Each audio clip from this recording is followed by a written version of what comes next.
Now saying something? Okay. Okay. Good Lord. My apologies. I do not know why that reset. But in the middle of me talking, I realized my little sound bar beneath me wasn't moving. How are you doing, Sir K? If you want to go ahead and hit your signature line when we initially opened the show that you did hit, but nobody could hear you. Uh, Now I can't hear you.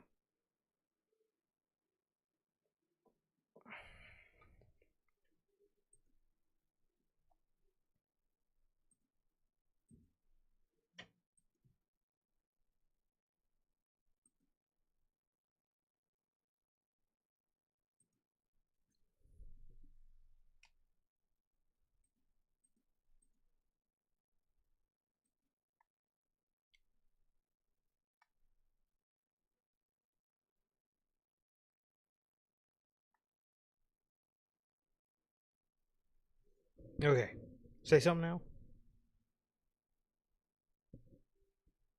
Mm, Keep talking.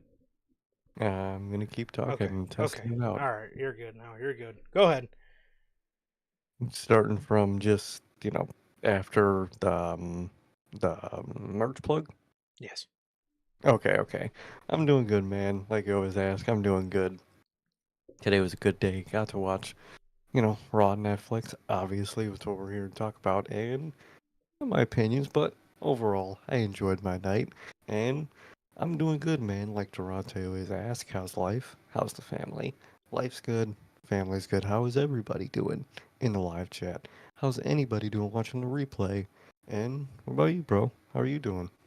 I am doing good, man. I am doing good. Just enjoyed the day. Watched Raw on Netflix. So obviously, if you guys obviously did miss anything, everything is uploaded on all platforms. News from last Friday's episode is available on all platforms. We're on Mondays after Unscripted, Friday at 4 p.m. Central. And if you guys have not got the merch, links at the top of the description for that, man. So also, speaking of links at the top of the description, man, year end awards. Year end awards, man. Um, Here we go.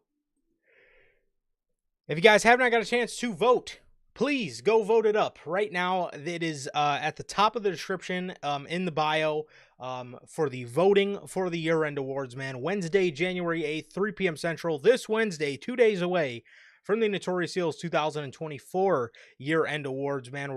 We'll be giving away the awards. So if you guys have not got a chance to vote, you guys got until tomorrow at midnight, man. So if you guys have not got a chance to vote, please go vote it up. We want to hear. We want to hear what you guys think. We want to hear your year-end award winners, man, and all that good stuff, man. So please, if you guys have not got a chance to go vote it up right now for the Notorious Heels 2024 year-end awards, man. But other than that, I'm doing good, man. I am doing good. As Durante always asks, I'm good. Family's good. What about you, Durante, Logan, Bell, everybody in chat? My man, Dewan. Hell yeah, bro. Thank you for joining us, dude. As well as my guys, a part of the Replay Mafia, JT and JB. How are you guys doing? And thank you guys for joining us as always, man. So, um, Dewan, bro, I told you. I told you, bro. I know you want to live to win. I know you want to live to win, but I told you, man. It was going back to mommy, bro. There was only one Like way. we all do. Truly. Um, Before we get on to Raw on Netflix, there is just a couple quick notes about Dynamite and SmackDown. Nothing too drastic. The Dynamite, the Dynamite from January 1st, Asheville, North Carolina. I really only have 2 points about the show that I wanted to mention. The other one of them, the other two, one of them is something I just didn't really understand, and the other one was a commentary fuck up. So, I guess we could start with the do you have? I'm a bit confused, and I want to know Yep. about you. Aid, they're promoting Revolution in March over Grand Slam in February. Is Grand Slam a pay-per-view or is it just like a special? At this fucking point, dude, I don't know. That's the I thing. I don't know. I thought it was a special when they announced it. So I think that's why. I think it's just like a special that they're not advertising for some reason, even though you that's still think you'd advertise it. yeah, I was gonna say that's smart. Let's run a show in a different fucking country and not advertise it. Nice. I genuinely have no clue about grants. I genuinely don't know what it is at this point. I don't even know if they're gonna run the show. Um, Imagine they cancel it. ah, That would be so. I could very well see it if the tickets are as bad as they say, then I could see it. Then the other thing we learned on Dynamite was that Julia Hart was 23 years of old. 23 years of old. hmm Hmm. According to Uh, Excalibur, Julia Hart is 23, only 23 years of old. 23 Um, years of old. the other Wow. thing, I'm so excited. So, okay, bro, Just how you feeling about the new Dynamite theme song, bro? Is it getting you just off the fucking charts for the show? no, it gets me depressed every Wednesday actually. I'm so excited. Out of all 80s theme songs, you choose that. Good lord. Horrible song choice, man. Horrible just fucking horrible episode of Dynamite. That shit was just ass, dude. That shit did not feel different in the fucking slightest. It was the exact same show. Not an ounce of difference between the week before and the Epic simulcast, whatever the fuck. No difference whatsoever, dude. That show was super lame, confusing like always, and just the same thing. Yeah, I I would agree with all that. That choice for a theme song for AEW Dynamite not only did not match their vibe at all, but it was just it just completely is just excuse me, it just completely was laughable to me. I thought it was I I'm when I'm watching intro to a show, I'm supposed to get hype. I'm supposed, the theme song's supposed to hype you up for the action as it's rolling through the intro of just the shots of your talent and shots of matches and stuff or whatever collage they come up with for the show. The theme song behind that collage is supposed to get me excited. It's not supposed to make me fucking laugh. So, other than that, the other big thing from AEW Dynamite, we talked about it a lot on Friday, man. But Cope, Oh, Cope. Um, oh. seems that that's Adam Copeland's new name, and judging off of judging off of interviews since Wednesday's Fight for the Fallen,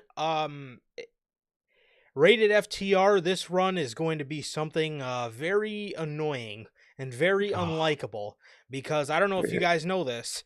The only reason Daniel Garcia is pushed in AEW is because of the sacrifices that Dax Harwood made for him.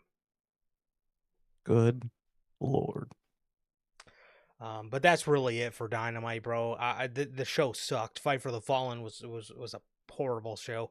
Yeah, what do you even fucking say, dude? I mean, the show is getting close to an unsavable state, man. Oh, it really is, dude. Creatively, it's in the absolute fucking dumps. It is Vince McMahon 2019 WWE levels of just in the dumps creatively. Well said, my friend. And with that, SmackDown. Really, two things from SmackDown to go over before we obviously get on to Monday Night Raw on Netflix.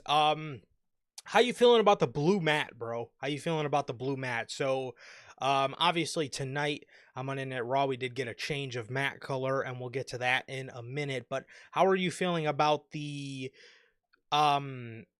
I wouldn't say baby blue, maybe like a powder blue mat. Mhm. How you feeling about it, bro? Yeah, I like the idea of it, but I thought the texture of it and the shade itself really looked carpety. It looked like a fucking KO show segment was going on the whole night. I think it would look a lot better if they slapped the ads that they did tonight on that mat too. But I didn't. I like the idea. I didn't really like the visual execution. I think if you add ads to it, I think it'll look much better. But what about you? What do you think about this new ring mat? As for the SmackDown one, I absolutely hated it. I absolutely hated that SmackDown mat. I am in agreement with you in saying that I do think ads would make the look of it better, but I think it would. it when the first time I seen it was I seen a video. I seen a video because I wasn't able to catch SmackDown live. But I seen a video of Tiffany Stratton cashing in, and the first thing I said to myself was, "Oh, whose talk show did she cash in on?" Because Yeah. I'm looking at a carpet, or what I thought was a fucking carpet, and then I'm seeing like these people like wrestling on it, and I'm like, and then people are talking about the new mat, and I'm like, is that the mat? Um, I think they should. What I think they should have done, I think they should have obviously made it black. If you weren't going to make it black, if you wanted to differentiate it from Monday Night Raw, I would have just kept it white. I would have kept it white, Yeah. and I would have maybe, if you wanted to, really, if you wanted to differentiate or I guess give an offset from Monday Night Raw, instead of doing white ropes with the blue mat, you could have did a white mat with blue ropes. I thought that would have looked Okay. nice. Um, Either that or I would go a little bit more of a New Japan shade, like a baby blue mat, and not necessarily the blue that they went with. It looks like a carpet, bro. And the first thing I thought of was I can't remember the name of Chris Jericho's talk show. I just know it was the one where he had the Jeritron 5000, and I could have swore I've seen that talk show with a blue mat, and that's what it reminded me of. But I was not a fan of the blue mat at all. Maybe like you said, man, maybe the ads would make it look better, bro. But it genuinely looked like, again, when I seen the video of Tiffany cashing in, the first thing that popped in my head was, oh, whose talk show did she cash in on? Or whose talk show did she cash in on during? So I wasn't a fan of that at all. And I hope they adjust that. But yeah, it looks like a carpet, dude. The other thing, what did you think of the Tiffany cash in? Thought it was really awesome, dude. I liked the way they did it. Thought it was real clever the way she kind of took everyone else out and then, was, with Naya, took Naya out, then took everyone else out. I thought that was really good. I thought they played it really well and very smart. And it was very quick in terms of like when she gave the briefcase to the ref and when the bell rang. I'm glad they kind of ended up catching on to that because it would get to it used to be so bad when the ref would ask like 5 times, are they sure someone wants to cash in? I'm very glad they kind of stopped that shit. And overall, I like the way they did it, and I'm very happy that they did it, and that she's champ now. So I think that was a really good decision. But what about you? I thought it was great, man. I thought it was great. I was very happy to see her cash in.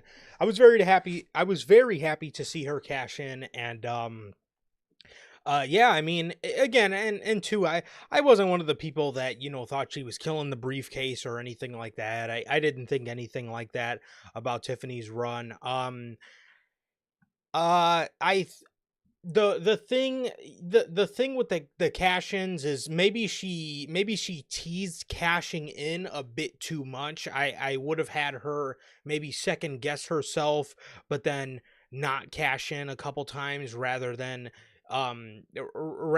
making it blatantly obvious she was going to cash in, where she looks at the briefcase, she kind of hands it to the ref. I thought they could have done a little bit less on that. But um I, I would say more so, I would have liked for her, before Candace came in the picture, to sort of reassure Naya, like, hey, I'm not going to cash in on you. Like, come on, you're my best friend. I'm obviously going to cash in on Liv. I would have liked to see them play up to that a little bit more, rather than, her just kind of, I mean, she said it, but it never really came off as believable.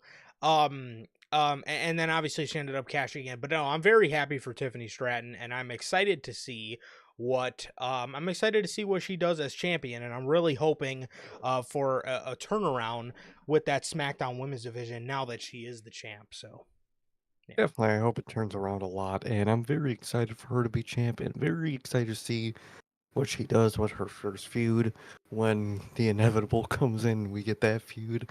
Very curious to see when all that happens. for sure. And now that we got all that good stuff out of the way, I guess It's a big one. it is time. So,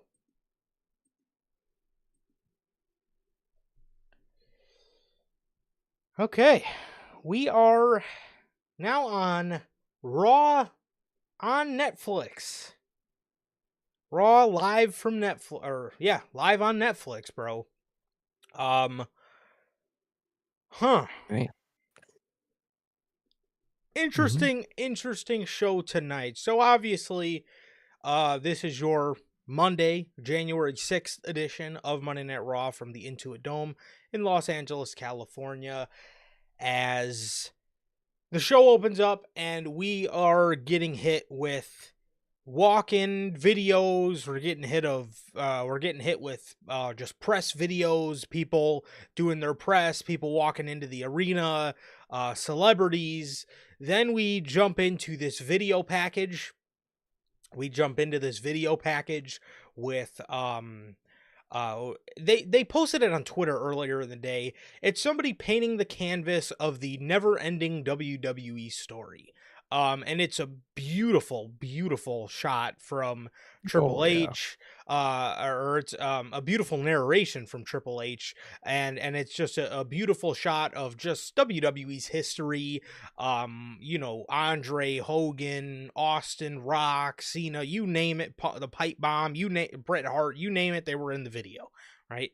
Um, but all that gets done, and this video package was being projected on a giant curtain that was surrounding the ring, and the curtain drops, and Triple H is standing in the middle of the middle of a ring that had a black ring mat with ads all over it.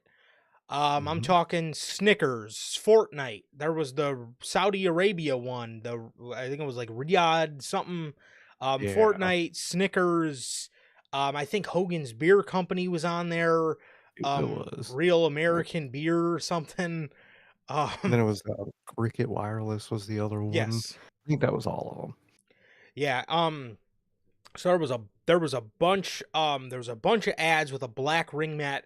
Before I even dive deeper into this promo, man, what are your thoughts on that? I really liked it, man. I really liked the intro to the show. I was very shocked by the big, projector curtain around, and then there was a literal curtain drop, which was it was cool to think about it like that.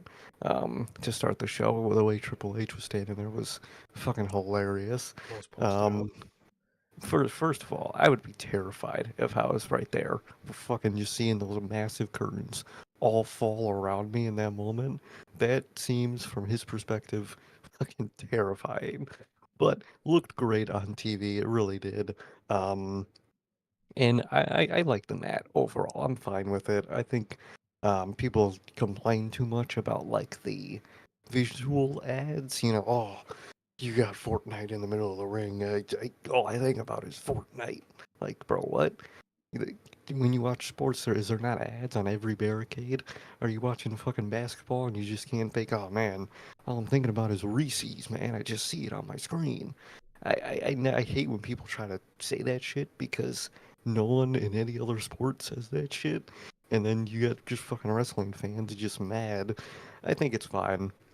I think it's fine overall. I like the look. I definitely love the black mat part. Classic NXT. Love to see that. In the ads, I don't mind. It gives it that UFC feel, man, or just that like sports centric feel, which I like. And I really like the production of the start of the show, man. I did from the video package to the curtain drop to, we're about to get to Triple H's promo. I really enjoyed it, man. What about you? I enjoyed it too, man. I enjoyed it too. I love to see We were just talking about how I did not like the blue mat from SmackDown. I was saying I thought it looked like a carpet. The black mat is something we're accustomed to, obviously from NXT. We all spent many, many years not only watching but loving the black ring mat. Oh That was one of those little things about NXT that I love, and we're getting it here on the main roster. As for people complaining about ads, again, like Sergey said, get over it, dude. I mean, yeah, dude. there's no fucking way you should be watching a show and saying tribal combat's happening right now, but all I can think about is fucking Fortnite. Like, get over yourself, okay? Like, Ugh. I And all the uh, tweets were like, "Oh, my sacred ring mat, dude." You guys claim New Japan is the most sacred place ever. They have fucking ads all over their mat. So what's the logic there? There's none. it's. I mean, dude, it's something that is so stupid that wrestling fans endlessly complain about, and it makes little to no sense, bro. I mean, again, yes, there's ads in the middle of the ring. What did you expect WWE to do? Say, hey, we're going to pass up on this payday because all our fans are going to think about our Fortnite. No, they're going to expect you to get the fuck over it, and that's what you should do. So it didn't bother me at all. I again, and what's crazy to me about this is they've been complaining about this like there hasn't been a fucking giant Prime logo in the middle of the ring for the better part of a year now. You know, the fact that you just said that there is no more Prime logo. I just Only for realized that. pay-per-views. Oh, okay. So it'll Yeah. be okay. That makes sense. I forgot that. Yeah, Okay. yeah, Prime is only for pay-per-view. Yeah, only for Okay. PLEs, but I mean now it seems again that they're on Netflix now, so there's less commercials, which I think was a bit of a scam. But we were led to believe there was less commercials, so Oh they're gonna boy. put ads in the ring. But little did they know, Netflix was not messing around when they said that they were going to still give us some ads. That was a Oh, scam. They gave us a yeah. fuck ton of commercials. Oh, I can't wait to get down that fucking rabbit hole, man. Um, well, now's the time, bro. Go ahead. Oh, okay, man, dude. Talk your shit. Be vulnerable. Okay, from what I've seen Okay. from like Twitter and whatnot, it's only the U.S. that got Oh, hell ads. nah. Every other country, internationally, they didn't get an ounce of ads like we did. They got like the WWE ones, obviously, the WWE shop, the normal shit. Yeah. Um, but they didn't get none of the actual cable-esque ads that we got, and I have no idea why. Literally, obviously tonight felt big and whatnot, and it was big. There was celebrities, The Rock, all the whole 9 yards. But other than that, the flow of television was no different than cable. Netflix is no different than cable with the amount of ads, and then in the middle of matches ads. It is literally not an ounce different than watching it on cable. Um, so that was something I hope is improved, or at least could have told us. At least, like, you had us this whole deal. The whole hype to this Netflix deal was damn, no ads or less ads. It's going to be evenly spaced. And even though there is no ads, or there shouldn't have to be, or even if there does have to be ads, I would think WWE gets full control of when those ads take place. And you're still putting them in the middle of your matches, every single one of them. Was not happy with that tonight. Was very disappointed, very confused because, like, I saw Bell talking about it on Twitter. You don't got ads. UK don't got ads. International don't got ads. But we do. Why? I would just like an explanation. None of those dork ass fucking journalists are gonna ask that on the little post show they're doing tonight. But I'm asking that question. What's up with the ads? I thought I would just like transparency here with these fucking ads, man. But to me, it felt no different than cable. It was the exact same thing. It was very disappointing. Um, it was. But what about you? So no, I've fallen in the same boat. So Logan had sent a joke in our group chat, and I didn't initially know it was a joke, but he had said, "I love having no ads." And I looked at my phone. I said, "Wait a minute, I'm watching a fucking commercial right now," and I'm like, "Oh, do I not have the correct tier of Netflix or something?" And, then he had said it was a joke, and we were all like, oh, we're getting ads. And we got ads like normal. And I know Netflix originally wanted to test out the ads, the ads for wrestling fans, because they know that we're accustomed to constant ads during our programming. But dude, we're on fucking Mm, Netflix, bro. I mean, at least don't do it in the middle of your matches, bro. I mean, I think Roman and Solo might have had like 3 commercial breaks. I mean, that's no different than USA. And I know they wanted to test it out on us, bro, but I mean, at least for the oh, first episode, if you could have eased up on us, that would have been nice, bro. I mean, I've watched my whole fucking life Monday Night Raw with fucking commercials up the ass. So moving to Netflix, I thought was going to be a bit of an upgrade, but I mean, this was yeah. damn near the And, exact same as last week. and even not just during the matches, there was general moments that the U.S. audiences literally didn't see. There was a little New Day segment with the fans that we didn't see because it took place during ads. There was literally like whole mini segments throughout the show that we just literally didn't see. I don't know how you do that. That Yeah. is very crazy to me. Yeah, I mean that's just ridiculous, man. That's just absolutely ridiculous, man. But but yeah, man. I mean, I'm definitely sitting in the same boat with you, man. Like I said, we were led to believe that this was going to be less ads, and this was just the just the same as Raw's been for as long as I've watched it in terms of commercials and commercial breaks and stuff. So kind of disappointing, bro. Kind of disappointing for sure. Oh, definitely, man. Very, very disappointing in terms of the different feel from cable. There is none. It's literally just cable. Yeah. Yo, what up, Gotti? How the hell are you, bro? How you doing, Gotti? And my man Nathan Johnny Lance. How you doing? My man got 3 first names. I love it. He It's says, dope. hello, hello. What up, my man? How are you? Thank you for It's joining us. He says, Seth Rollins and CM Punk was good, but it just wasn't on the same level as Kenny Omega and Gabe Kidd. You know, I'll tell you what. I'm happy for Kenny, and I'm also Oh, very happy for Gabe Kidd, because a lot of people have this notion that a lot of people in Japan suck. And hey, you do have your David Finleys of the world, but you also do have your Gabe Kidds, bro. And he's been very good for a while. And a lot of people have just casted him off because New Japan's in a funk right now where where they're searching for that top star, and I think they found him. I Um, think they did. yeah, he's a stud. And if you've seen any of his promo work, I like it. he's a great promo. And obviously, if the Omega match didn't prove that he's great in the ring, I mean, Gabe Kidd is great in the ring. So I'm excited to see what he can do. I'm excited to see what Very. he can do, man, because people been laughing on him for the better part of a year just because he was in Japan. And again, Japan just kind of has this whole idea around it right now that they don't have any good people, and that's not the case.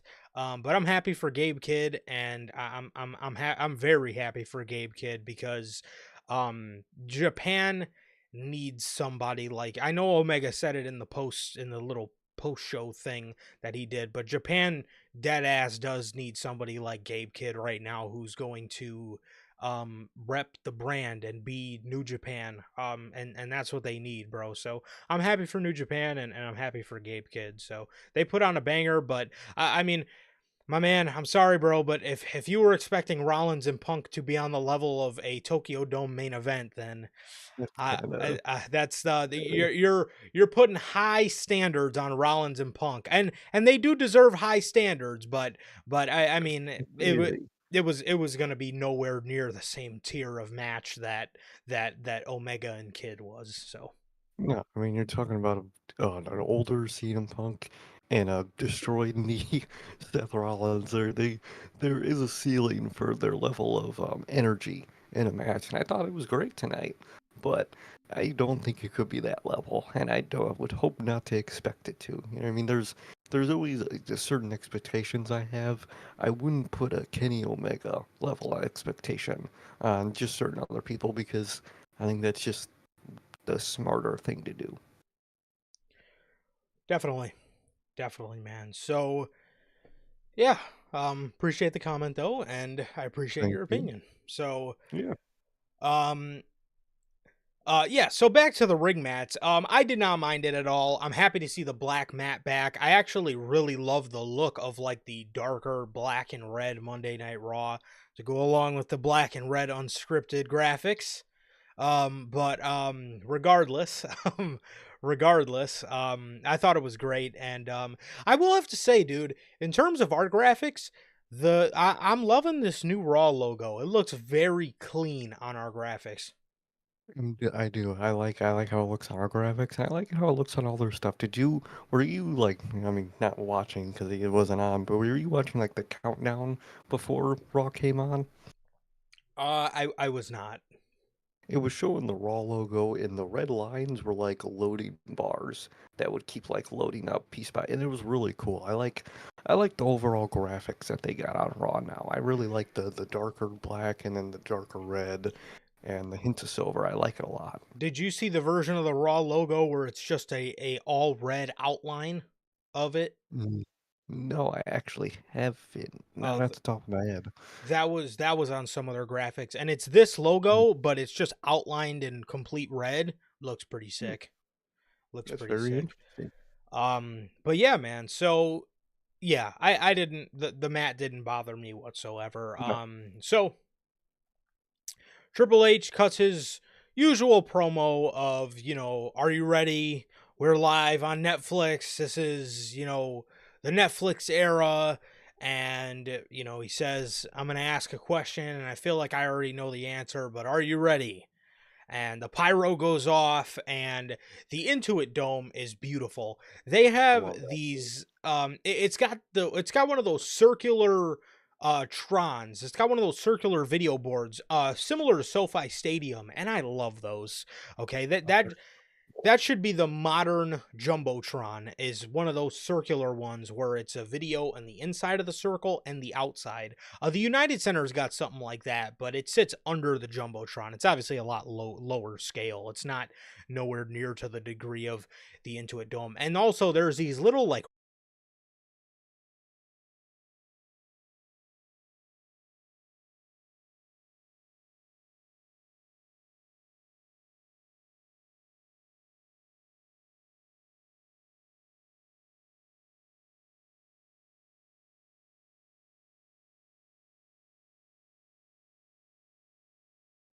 Okay. My apologies for that. No, but they have these red lights that were sitting behind everybody, and you could. This was something I particularly got excited for Jey Uso's entrance, and we'll get to him in a minute. But um, I just love the way the lighting of that whole situation looked, and I love it added for some really cool lighting and almost kind of fireflies in the arena. Whenever the lights went dim, it had a really cool lighting effect. So I like that a lot on tonight's show.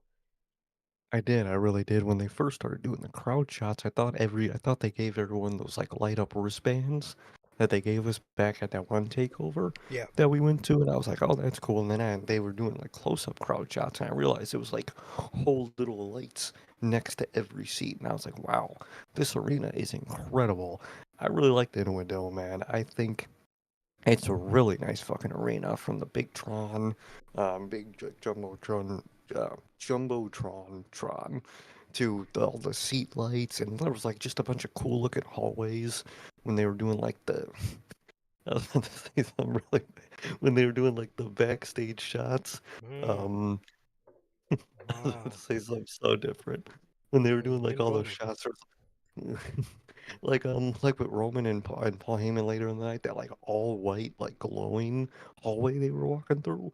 Very cool, dude. Very nice arena, and I really hope they bring like, um, s- they bring themselves back to that arena because it's really fucking nice. They were originally supposed to be there for Survivor Series, and then they moved it to Raw on Oh, Netflix. So, um, yeah, definitely love a pay-per-view there. Steve Ballmer, bro. Steve Ballmer. He Nice.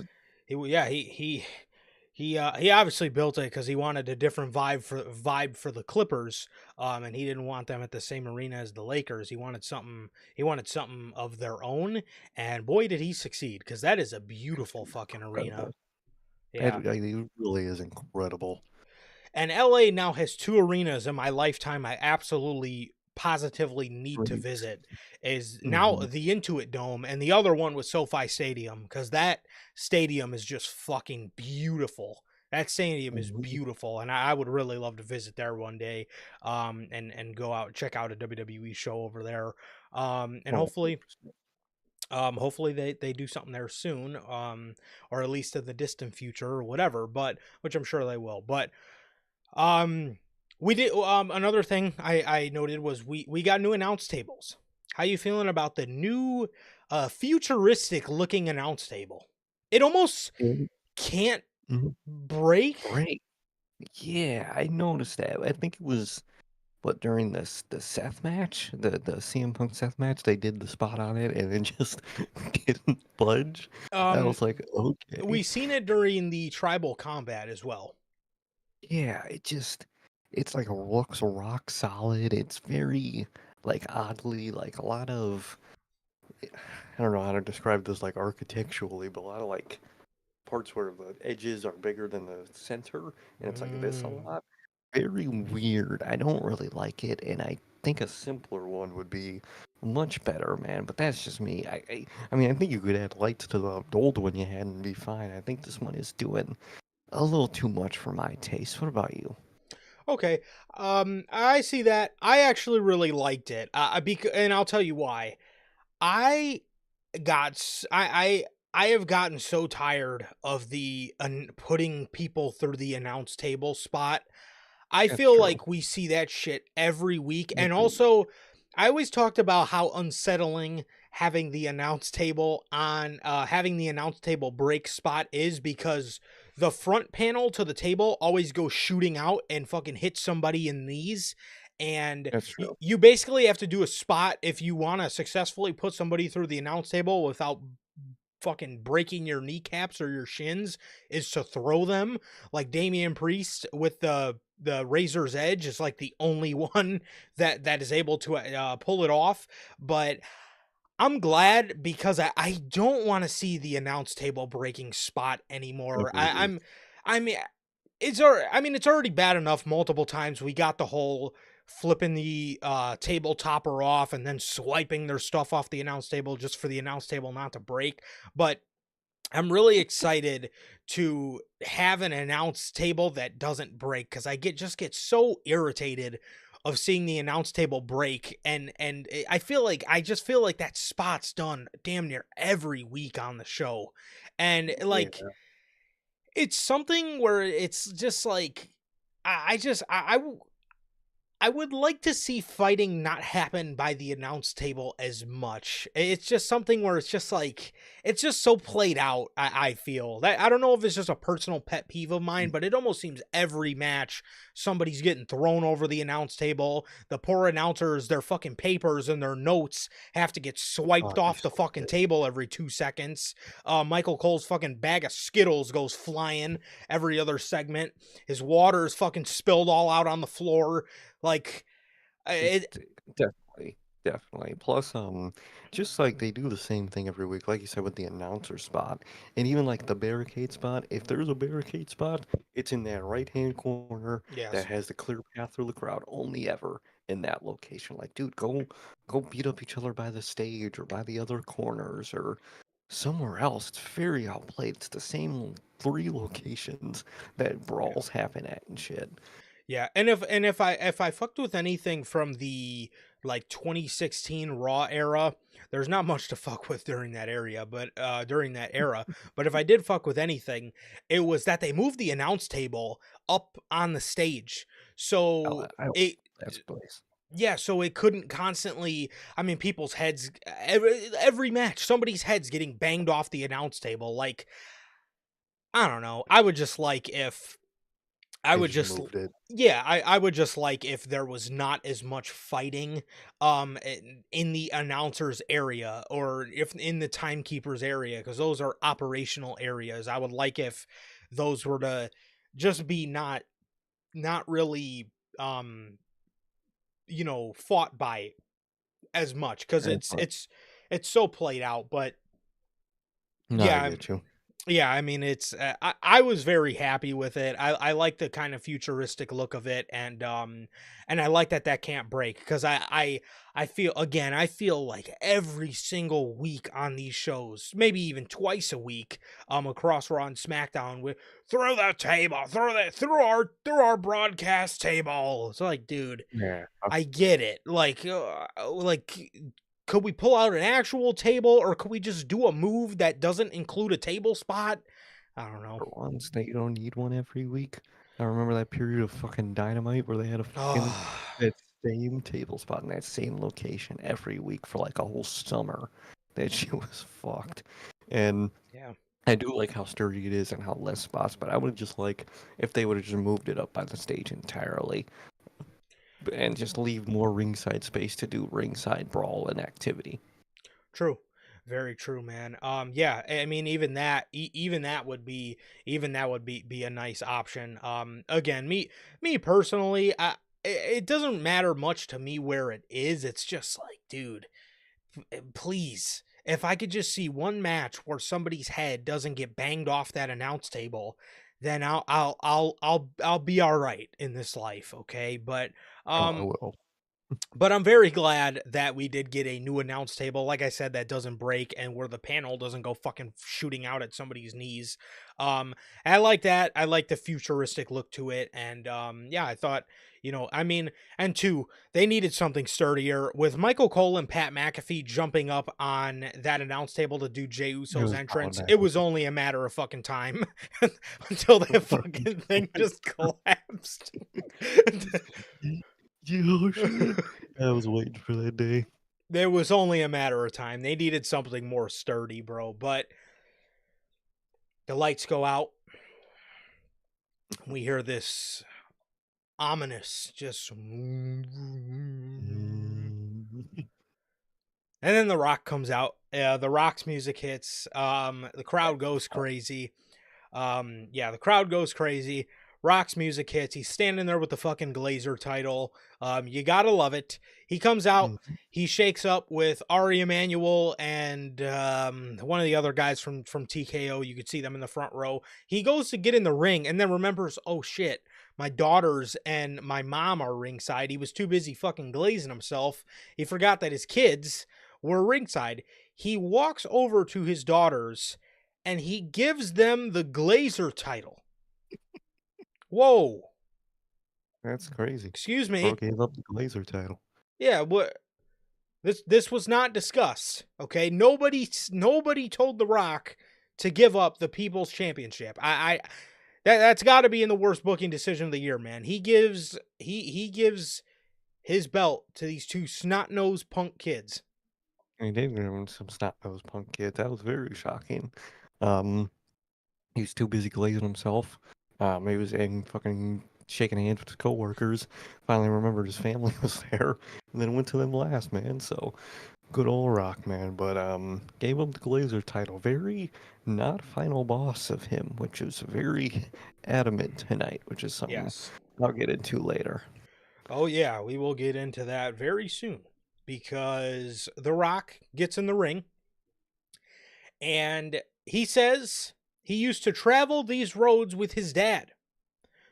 He who's now in heaven, the Soul Man, Rocky Johnson. Okay, full name, Yeah, full nickname. yep, whole Full time. man, Rocky Johnson. Soul Man, the High Chief, the Soul Man, Rocky Johnson. Every time he says his dad's name, he says the whole thing. The only he said back then the only way the only way to watch was to buy a ticket. Or he said something else, but the crowd Tune was in. kind of oh, tune in. Um, Tune in Saturday morning. okay, that's what it was. So he said the only way to watch was to buy a ticket or tune in Saturday morning. Because he says now you're able to watch around the world on Netflix. He announces the largest Raw Arena gate in history. I wonder why. How much were those Uh, tickets? Oh, Oh, I'm sure. I mean, fuck. have I mean, half of the ringside seats were fucking secured for roster members and celebrities and TKO board and Netflix members only. So probably wasn't much fucking ringside seats to go around, but the rest were probably fucking thousand. Mm, yeah, you already know, bro. You already know. So, um, he announces the largest arena gate in history, which means finally the WWE has come back to Netflix. Rock, They were, this is the debut on you can say that next week because we would come back next Monday, and we will be back next Monday for another talking more Raw on Netflix on those two nights. yeah. But please explain to me here, what do you mean when you say we have come back to Netflix? That's not, no, this is the debut. This is our arrival on Netflix. But okay. He Right. says you guys know that's the bullshit one. You want to hear the real one. He says finally The Rock has come back to Los Angeles. He thanks Netflix. He says if he glitches at all tonight, he's going to go Squid Games on their candy asses, as it shows these goof Netflix board Oh, members in the skybox, and they're going woo woo, like what do you wrong legend, dumbass. yeah, yeah, they're they're up there cheering like, please tell Right. me, you're telling me right there you've never been in attendance for a wrestling show, because you would know if you're a wrestling fan. Do not fucking talk when somebody is cutting a promo, bro. That is the most annoying thing you can do in the stands to any wrestling show, when the guy's trying to talk and you got this fucking goof behind you in the skybox cheering. Shut up. Oh, dude. Oh, dude, I remember. I'll never forget that one Dynamite we went to. Oh, Fucking MJF and CM Punk are in the ring cutting a promo, and you got some fucking fat slobs fucking chanting shit in my fucking ear, dude. Hated that shit. I hate when people do that. it's the worst. It is the worst. He says if he glitches at all tonight, he's going to go up there and go Squid Games on their candy asses. Mm. Well, okay. He then thanks, oh, that was what I was going to say. It did not glitch tonight. It was not like, a lot of people were like, oh, Jake Paul and Mike Tyson was glitching. Yes, there was also 80 fucking million people watching Jake Paul and Mike Tyson. Exactly. There's what? At most, like 10, 20 mil. And that's giving them a Yeah, crazy good number. yeah. That's not even a realistic number. So, speed visually was great. I don't know if I was the only one experience. I thought there Mm-hmm. was some audio stuff, but I'll get to that later during a Okay, certain segment. okay. He says, okay, so this is where things took an absolute turn for me, to the point where I'm Yeah. like, huh? He then says, I want to thank one more guy. This guy has carried the company on his back for the past year, and he's done an amazing job. Cody Rhodes. Cody's sitting in the front row and he's smiling. He's just cheesing. He's happy Cody. And he says, he tells Cody to tell Mama Rhodes, I said hello. That part pissed me off so much. Not from what Rock said, but from Cody's reaction. I'm sitting there, I'm thinking, oh shit, he said Mama Rose. Are we about to get stern Cody? Are we about to get a look from Cody in the crowd? Dude, I look in the distance and I see that motherfucker Cody peeled over the fucking barricade laughing. Are you kidding? Okay. That's just crazy work for me, bro. I'm sorry. Uh yeah, Bro. something's just off there. And I'm going to get to it in a second, because something happens that's even worse. So he says, tell Mama Rhodes I said hello. He says one more person he wants to acknowledge is his cousin Roman Reigns. He says, you are not only the tribal chief. You are the original tribal chief. And he says tonight he's going to be watching as the High Chief Sulele. And in Samoan culture, he wears the High Chief with respect, and he always has, and he always will. He says he's going to be watching this match closely, and he says, let's get this show on the road if you smell what The Rock is cooking.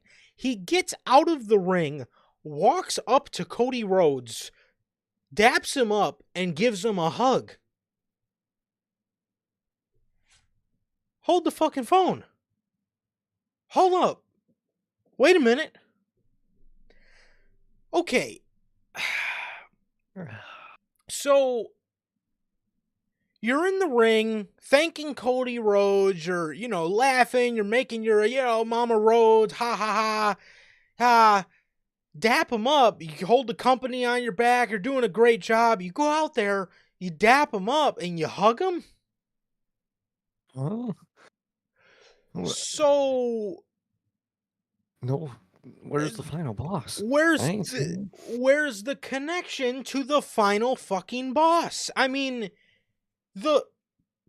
you literally said at the Raw after WrestleMania, when I come back, I'm coming for you, and I'm coming for that championship. And the next time you're laughing and you're hugging him, dapping him up. no mention of facing him. No mention of not even he didn't even acknowledge his title. I mean, he acknowledged that he's the champ, but no acknowledge from him to the title. Nothing. Not an ounce of it. No final boss whatsoever. Like, huh? That shocked the hell out of me, and I don't know what that was about at all. Again, because I was waiting when he went over there and went to dap up Cody Rhodes. I thought, okay, this is the moment. He's gonna dap him up, hug him. They're gonna be friends and laughing, and then he's gonna fucking deck him.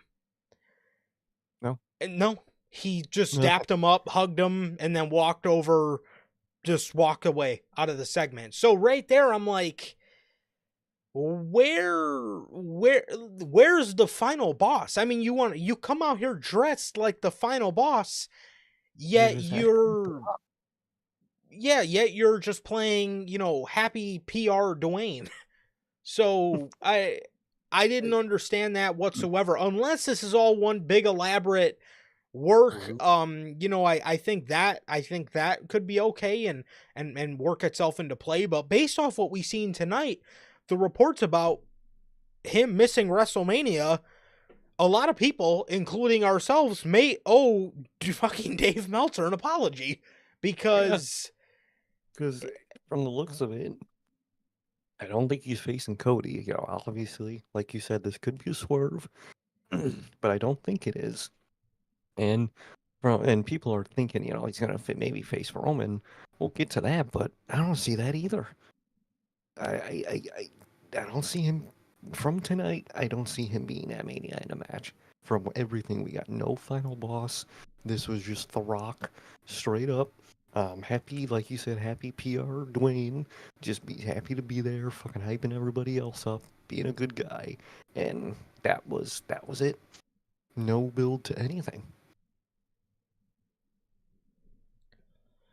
I don't know.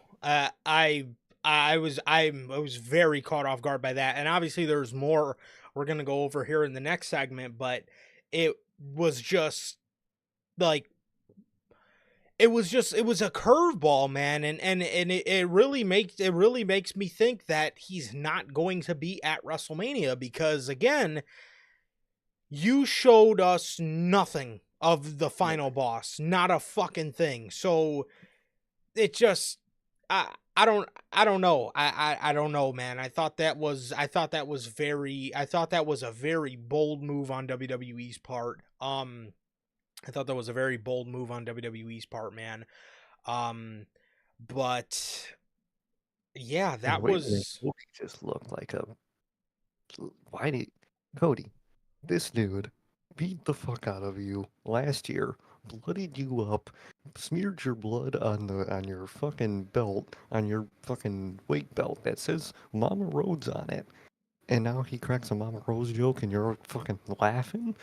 You should hate him. Just no fucking mention of last year, the hatred these two had for each other. They just fucking squashed the beef just like that. Yeah. I, And they're on that, IG, making a toast with each other and hanging out in the like, parking lot, having a drink, having a fucking libation in the fucking Intuit Dome parking lot. Like, what the what? fuck? What? Just dropped everything. The vibe I get from everything is Rock now knows he's not going to be at Mania.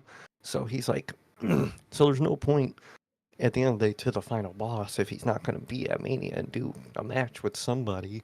So I think he just decided to come back as good old happy Rock and find a way to just squash all of it. So there's no thought of it because that's the only way I could see this through. That's the only way I could see this explained tonight. Hmm. I don't know, bro, but it does bleed into our next match here. Roman Reigns versus Solo Sikoa. This was controlled chaos. I love this. This was like this was almost sort of like the with Mm, all the interferences and stuff and all the cameos from people and all the cool cameos nonetheless. This was almost very reminiscent of the Bloodline Roman and Cody match from WrestleMania 40. I was gonna say this is very much like that match from night one. This was just tribal fuckery, dude. Yeah. Just people after fucking person just coming in and fucking just doing stuff, and I liked it. I thought it was fun. Yeah. I actually really enjoyed the match. I liked the chaos to it. Loved the addition of like KO and then Cody and shit. I actually really enjoyed it overall. Didn't enjoy the fucking hands, but I enjoyed Yeah. the match. Roman Reigns comes out and he is wearing a custom pair of Kobe Bryant's. Looked He- very clean. However, everybody knows Roman Reigns to be a Jordan guy, right? He's always worn Jordans. To see him go to just Nikes, um, was Maybe he's Kobe Bryant with it. uh, uh I'll tell you what, Roman Reigns is a hell of a lot more Kobe Bryant with it than Ricochet is, Agreed. but everybody knows Roman Reigns to wear Jordan brand, and he's obviously worn Jordan shoes for a long time. Um, to see him go from Nikes, and you could see his compression pants or his compression boxers, whatever he fucking wears under his cargo pants, were Nike as well. So I wonder if the Jordan deal got dropped in place of Roman doing something with Nike. I could see that. You never know, because aren't the his Jordan pair still canceled, or did they get uncanceled? So they got canceled, and they had, to our knowledge, there was going to be something else they were going to do with the whole Air Reigns, but I was very upset about that because I'm obviously a huge fan of Jordan brand stuff. My Like, preferred if I were to choose Nike or Jordan, I would 10 times out of 10 choose Jordan. I like Nike stuff. I do own a lot of yeah, Nike stuff, but I was very excited for Jordan and Roman Reigns collab in the Air Reigns. So I wonder if that's now switching over since Nike and Jordan are Jordan is technically a brand of Nike, but um I wonder if that got switched to now he's going to be doing something with Nike. So that was interesting. That was very interesting. it was very very interesting. But nonetheless, he looked clean in the Kobe's, bro. He looked clean in the Kobe's, and he also did not wear his red gauntlet. He had two black gauntlets, one of which, or no, actually, both of them had like the red and black tribal design engraved in the padding on them. So I thought they looked clean, And I did. I think his entrance looked really clean. definitely. And Mattel, get working, get No, I working. think they're gonna work overtime tonight. After They all this, yeah, CM Punk. they fucking Ooh. better. They fucking better. Um so Michael Cole said something very weird on commentary as as Solo is coming to the ring. Michael Cole says only the High Chief can wear the Ulafala. I think that was a fuck up. That That had has to to have be. been a fuck up. That had I to have think it been. was. Because Rock, literally like 10 minutes before mentioned High Chief like 5 times. So I think it was just stuck in Michael Cole's head and he said High Chief. Because, obviously in all the graphics and shit, he won, the title of Tribal Chief still. So I think that was just a rare Michael Cole fuck up. I certainly hope so, because if that's the case, then if that's the case, so which also it really set things. He really should have corrected himself, because the end of this, because of that line, made the end of this very interesting, just for nothing to happen. So, Mhm. um, quickly on, we get a spinning solo on the announce table. Um, he then hits Roman Reigns with the monitor, and he hits him with the steel step shortly after that. And we come back from commercial, and Solo is attacking Roman Reigns with a chair. Roman then gets a little goes to get a little bit of offense, hits Solo with a concerto. Solo moves, then low blows Roman Reigns. He gets some offense in. He goes on the outside to get a table. He gets hit with a drive by Roman Reigns. And Solo is then a little bit later in the match. Solo is perched on top on the middle rope, and he is Solo had great dialogue in this. I really enjoyed his dialogue. He was telling Roman Reigns he was pushing the kendo stick down on Roman's mouth, and he was telling Roman, I loved you, but you never loved me. And he was talking about how no matter what I did, you never loved me. And Roman then picked him up in powerbomb position, powerbombed him through the table, went to win the match, but Tama Tonga interferes by pulling the ref out. Roman Reigns gets pissed, and he's staring at Tama from the outside of the ring.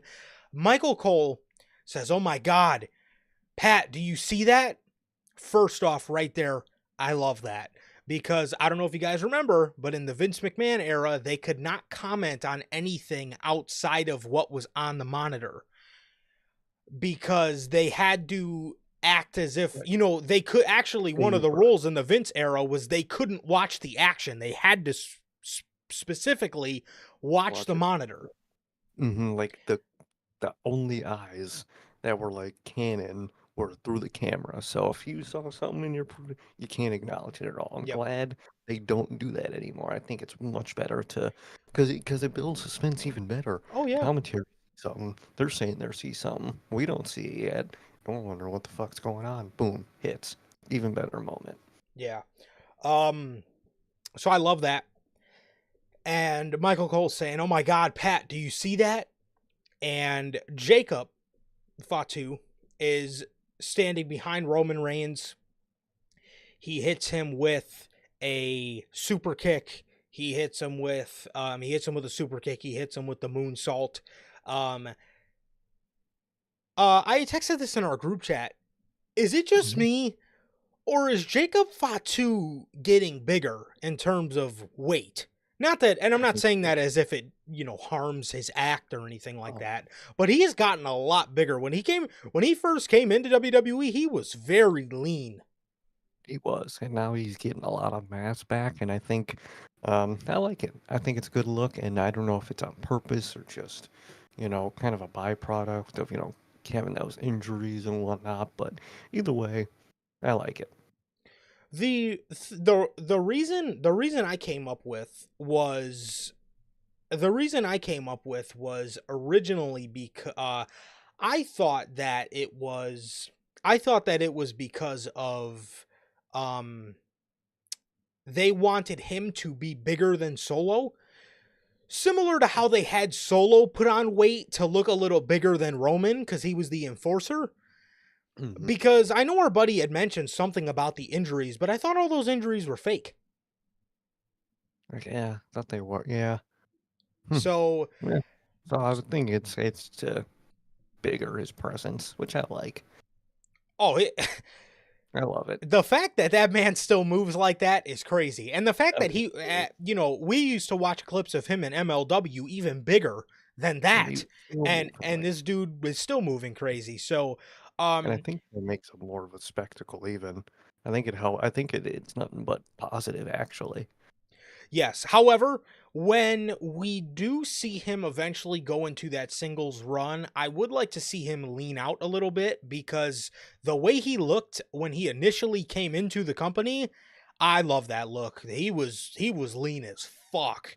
Um and Hmm. and I mean, it's not going to be the end of the world, but I think I mean either way I like it, but I really just noticed tonight. I was like, "Damn, I feel like he put on some weight." And I think that's why. I feel they wanted his presence to be a bit bigger, but I will say whenever that singles run does come, lean Jacob look like a monster, bro. But I also love Jacob with some weight on him. It's kind of like Walter Gunther. I love Walter with some mass on him, but I also don't have a problem with Gunther. No, exactly. So, yeah, that was that. So we got the super kick and the super kick and the moonsault by Fatu. Solo would then hit a spike by a near fall by Roman Reigns. It's a great near fall. They got pissed at the referee. Jacob was very upset by this, and Solo backed him off, which then Solo then spiked the referee. Sammy and Jimmy then make the save of the OG bloodline. They hit their moves on Solo, super kick and haluva kick on Sokoa. He would then get speared for a near fall. I love that because again, now Solo's getting the same type of near falls that Roman is getting in this match. So it I really like it. upped it really upped the level. Sammy and Jimmy would then do their dives on Fatu and Tamatanga, and these guys would go fighting up the ramp. KO. Yes, Kevin Owens would Hmm. then jump in the ring, hit a stunner on Roman Reigns. Solo would then run over for a pin to a near fall by Reigns. Kevin then went to get a package pile driver in on Reigns. Rhodes would then come out and make the save. Owens would get a little offense, throw Cody at the ropes for a pop-up powerbomb. When Cody was thrown at the ropes, he used it in his advantage to hit a Cody cutter. I really like that. These two then went fighting into the crowd. Solo would then go to hit a Samoan spike. Roman ducked it, hit the ropes, hit a spear, got in his corner, did the ooh-ah, hit another spear on Sokoa for the 1, 2, 3 and the victory here tonight to bestow upon Roman Reigns again the owner of the Ulafala. You want it back. I'm very curious to see what they do with Solo and his bloodline after this. Genuinely, I don't know. I don't know how you Ooh. continue this whole Solo bloodline story after. I mean, Roman, at the end of the day, he's got everything. He's got his bloodline back a little too soon, and he's got his fucking tribal chief back. So he won. He won the war. So what the fuck is So, next? so what are you saying for the Solo Sokoa bloodline? Only next is implosion, I would think. That's the only thing next. Um, I'd be, I'd be lying to say that I did not think the same thing because I think as soon as Friday we could. It's So, implosion time. so I got to give all props to Sir K here because I originally thought this bloodline was going to drag out through WrestleMania. Now, I think Jacob versus Solo is your Mania match. I think that's the Mania match, dude. I don't know if we'll get to it, but I don't know if Rock is Roman's match. It could be, but even then, I Mm, don't think so. So I think Roman's gonna do something else, and I think we are gonna get Solo and Jacob at WrestleMania, and I think soon as Friday, we might hear "I hate you, Solo." So we'll see how it goes. Because Solo lost everything, so maybe he takes it out on his bloodline. Maybe that's going to be a detriment to him. That's literally the only thing I think can be next for Solo's bloodline.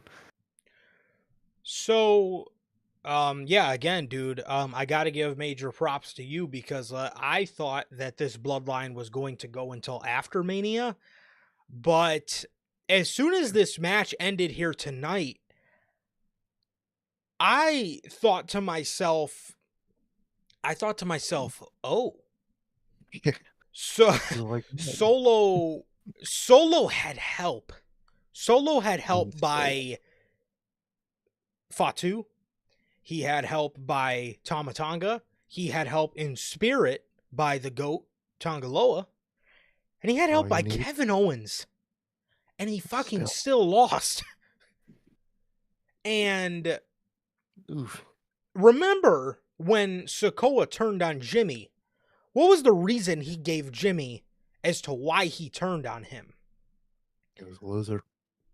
He was a loser. Lose it. What did he tell Jimmy, bro? Losing has consequences. And I think for Solo, he's about to get his consequences because he lost everything, dude. He lost War Games and he Yep. lost his Ulafala.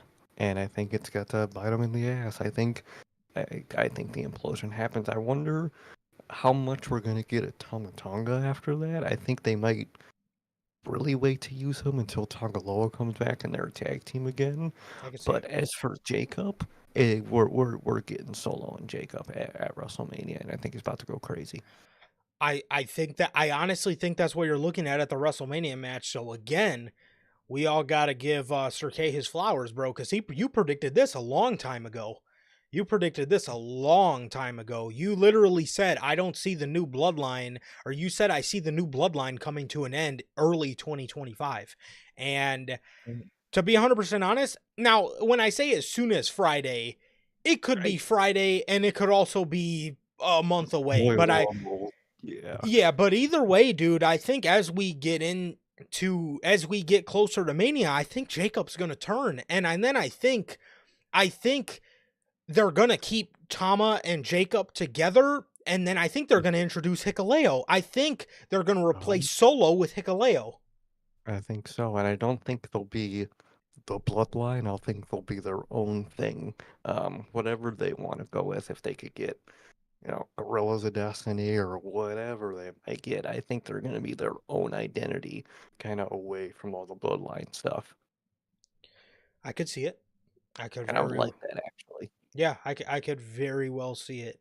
I could very well see that happening. But um yeah, no, I thought the exact same thing because there's also something I I don't know, but one thing I thought was weird was on SmackDown, Solo said if Roman beat him, he was going to acknowledge him.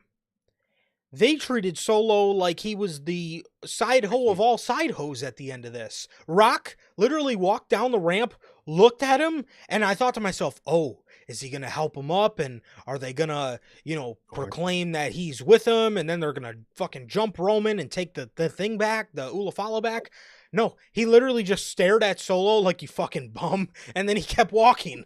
And Solo's just sitting there all sad. And then when Rock's in the ring putting the Ulafala on him, you just see Solo all sad. We're just walking a fucking gorilla. Like what? well, it is Triple H, and I think they're just gonna save it for another segment on a different episode of either SmackDown True. or Raw. So I True. think they're just saving it to just, oh, here's the acknowledgement segment next week. I think that's the main reason behind that. Could be the case. Could be the case. I could very well see that, man. But so The Rock comes out. Ajax, what's going on? He says So man, all your wrestlers lost tonight. I'm sorry to hear that. sorry to hear that, man. Yeah, I mean, it's hard to hear that. I'm not upset with the losses. I was waiting Personally, for. No, me neither.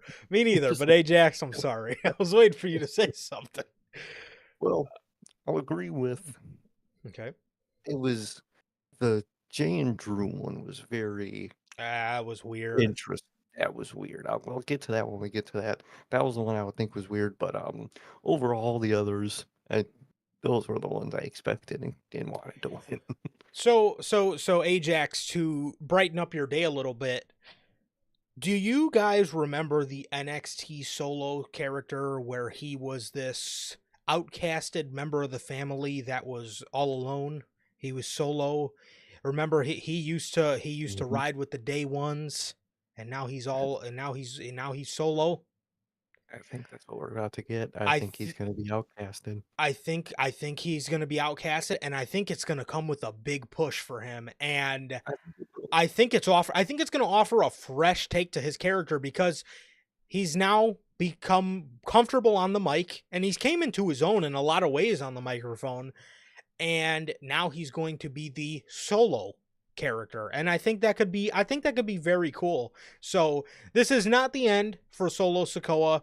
This is not the end for Solo Sokoa, and I encourage you to have hope. I think I Solo is think going to be just fine, and I I think think a couple years he'll down be the much line, better huh? off. I think he'll be much better when he's solo. You know. hmm Yeah, maybe he can start picking up some fucking wins for himself then. Um, so, so, so, so The Rock comes out. He gets to the end of the ramp. He looks left. He looks down at Solo just sitting there, just sad as fuck. And he just walks away. He just walks away like, damn, you idiot. He just walks away. He gets in the ring. He goes up to Paul Heyman. He asks for the necklace. He asks for the necklace. Paul Heyman kisses the necklace, gives it to The Rock, and The Rock grabs it, and I'm waiting for something to happen. He walks up to Roman Reigns, and there you see poor Solo walking away into gorilla position. Um, he puts the necklace around Roman's neck, and he daps him up. He hugs him. Roman celebrates, and Rock is standing in the corner, menacingly. Doesn't look very happy. He looks more stone faced. And nothing happens. No. He Not gives him not a single the thing. try. He puts the fucking hula follow around his neck, takes his glasses off, and stares up. And that was it. And literally, bro, these fans are so fucking delusional. I saw a tweet where it was like, Dwayne didn't take his glasses off for no reason. They're setting up Rock and Roman.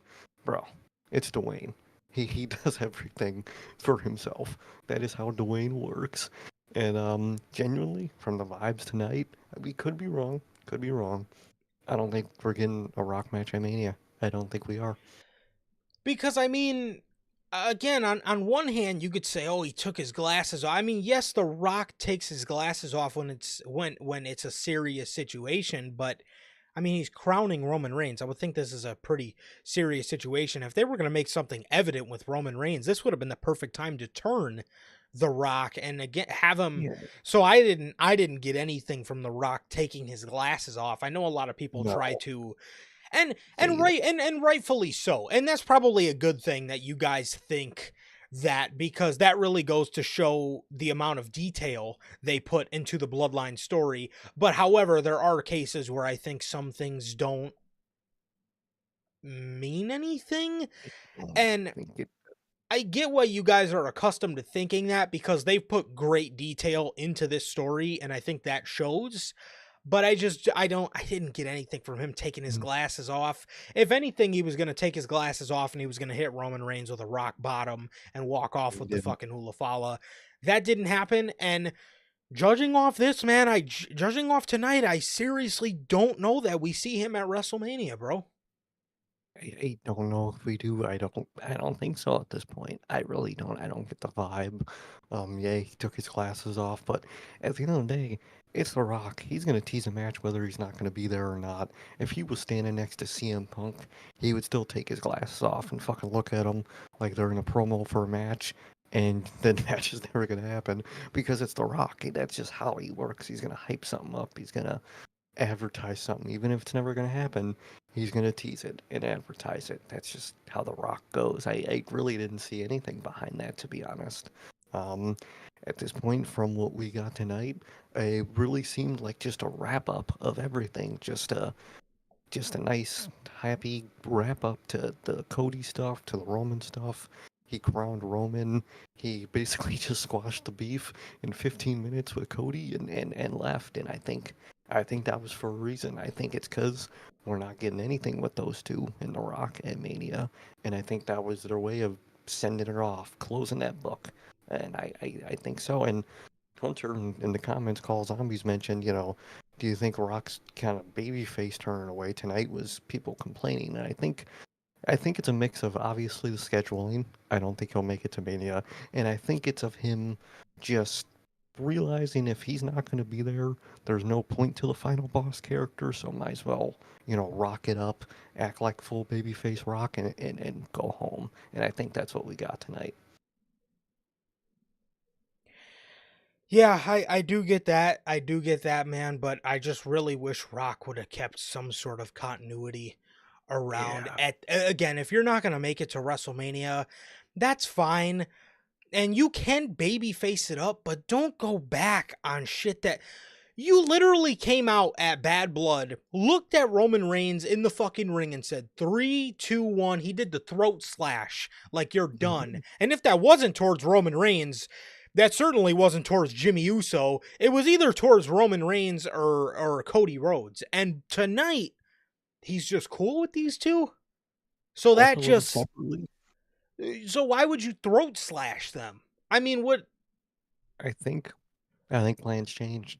I think he realized he's not going to be in Mania, and for some reason he thinks it's just, oh, why? Well, I won't just continue the story and tease it. Yeah. I think he just wanted to wrap it up. It really felt like a wrap up tonight of both ends. And I think they were just tying up loose ends for some reason. I don't agree with it, but I think that's what they did tonight.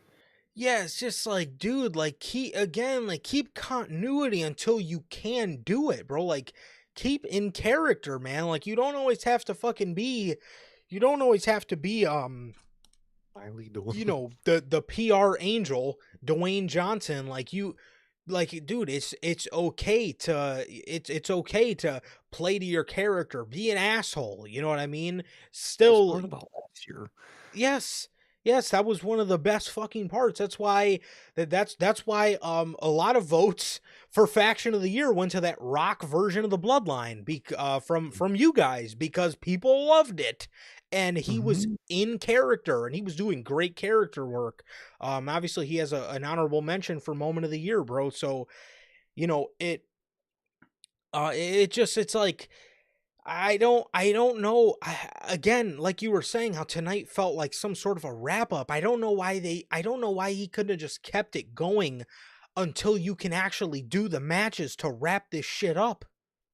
I, g- I don't know. I don't get it. You would think you would just keep continuity just in case, because you never know. Maybe you could make it for a SummerSlam. You never know. So why not keep the book open? You don't gotta tease the book like it's gonna guaranteed happen, but why wouldn't you want to keep the book open? I don't know why you had to, in my opinion, from the looks of it, close those books. I don't get it. Yeah. I don't either.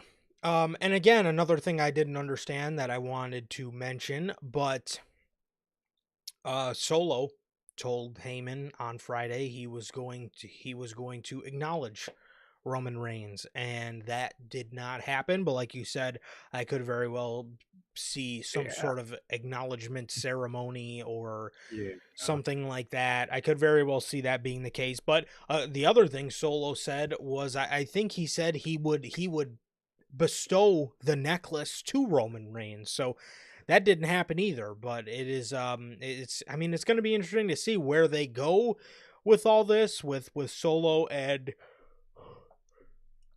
and the new bloodline, but like you said, man, I think the only reasonable step here would be implosion. I think so. I think that's the only next step that you could take with the new solo bloodline. I think implosion, reformation with Jacob Fatu, Hikuleo, God, all that, and then we get a solo. I think that's the only way to go next. We got a vignette for Pentagon. Okay, let's stop right there. Just straight up Wasn't Penta. wasn't there, if I'm not mistaken, didn't Ray tell the New Day last week that they were going to be on this show Mhm. facing them Yep. and he was Against the going to have Mystic. a partner? Yep. And I guess they just scrapped that for some reason, I guess. Literally New Day were in those backstage party segments. Um, and then they were, and then Ray was just in the crowd fucking larking out. There was literally no mention of plans changing, not a fucking Adam Pearce thing where he said plans change, nothing. Just nothing from that. We just get an ad that literally, or a vignette that literally just says Penta. A little on the nose there. Kind of doing a little too much in my opinion with these vignettes. I would have just kept it at the 0 with the line through it and just kept that because holy shit, we fucking know it's Penta. Might as well just show them on TV already. Might as well hit the graphic, Tony. That's what it feels like. How are you feeling about the name Penta? I'm okay with it. I would prefer Pentagon or Pentagon Junior, some variation of that, but Penta is fine. It's not like they changed the name to fucking Pentagram or some shit like that, so it's just a shortening.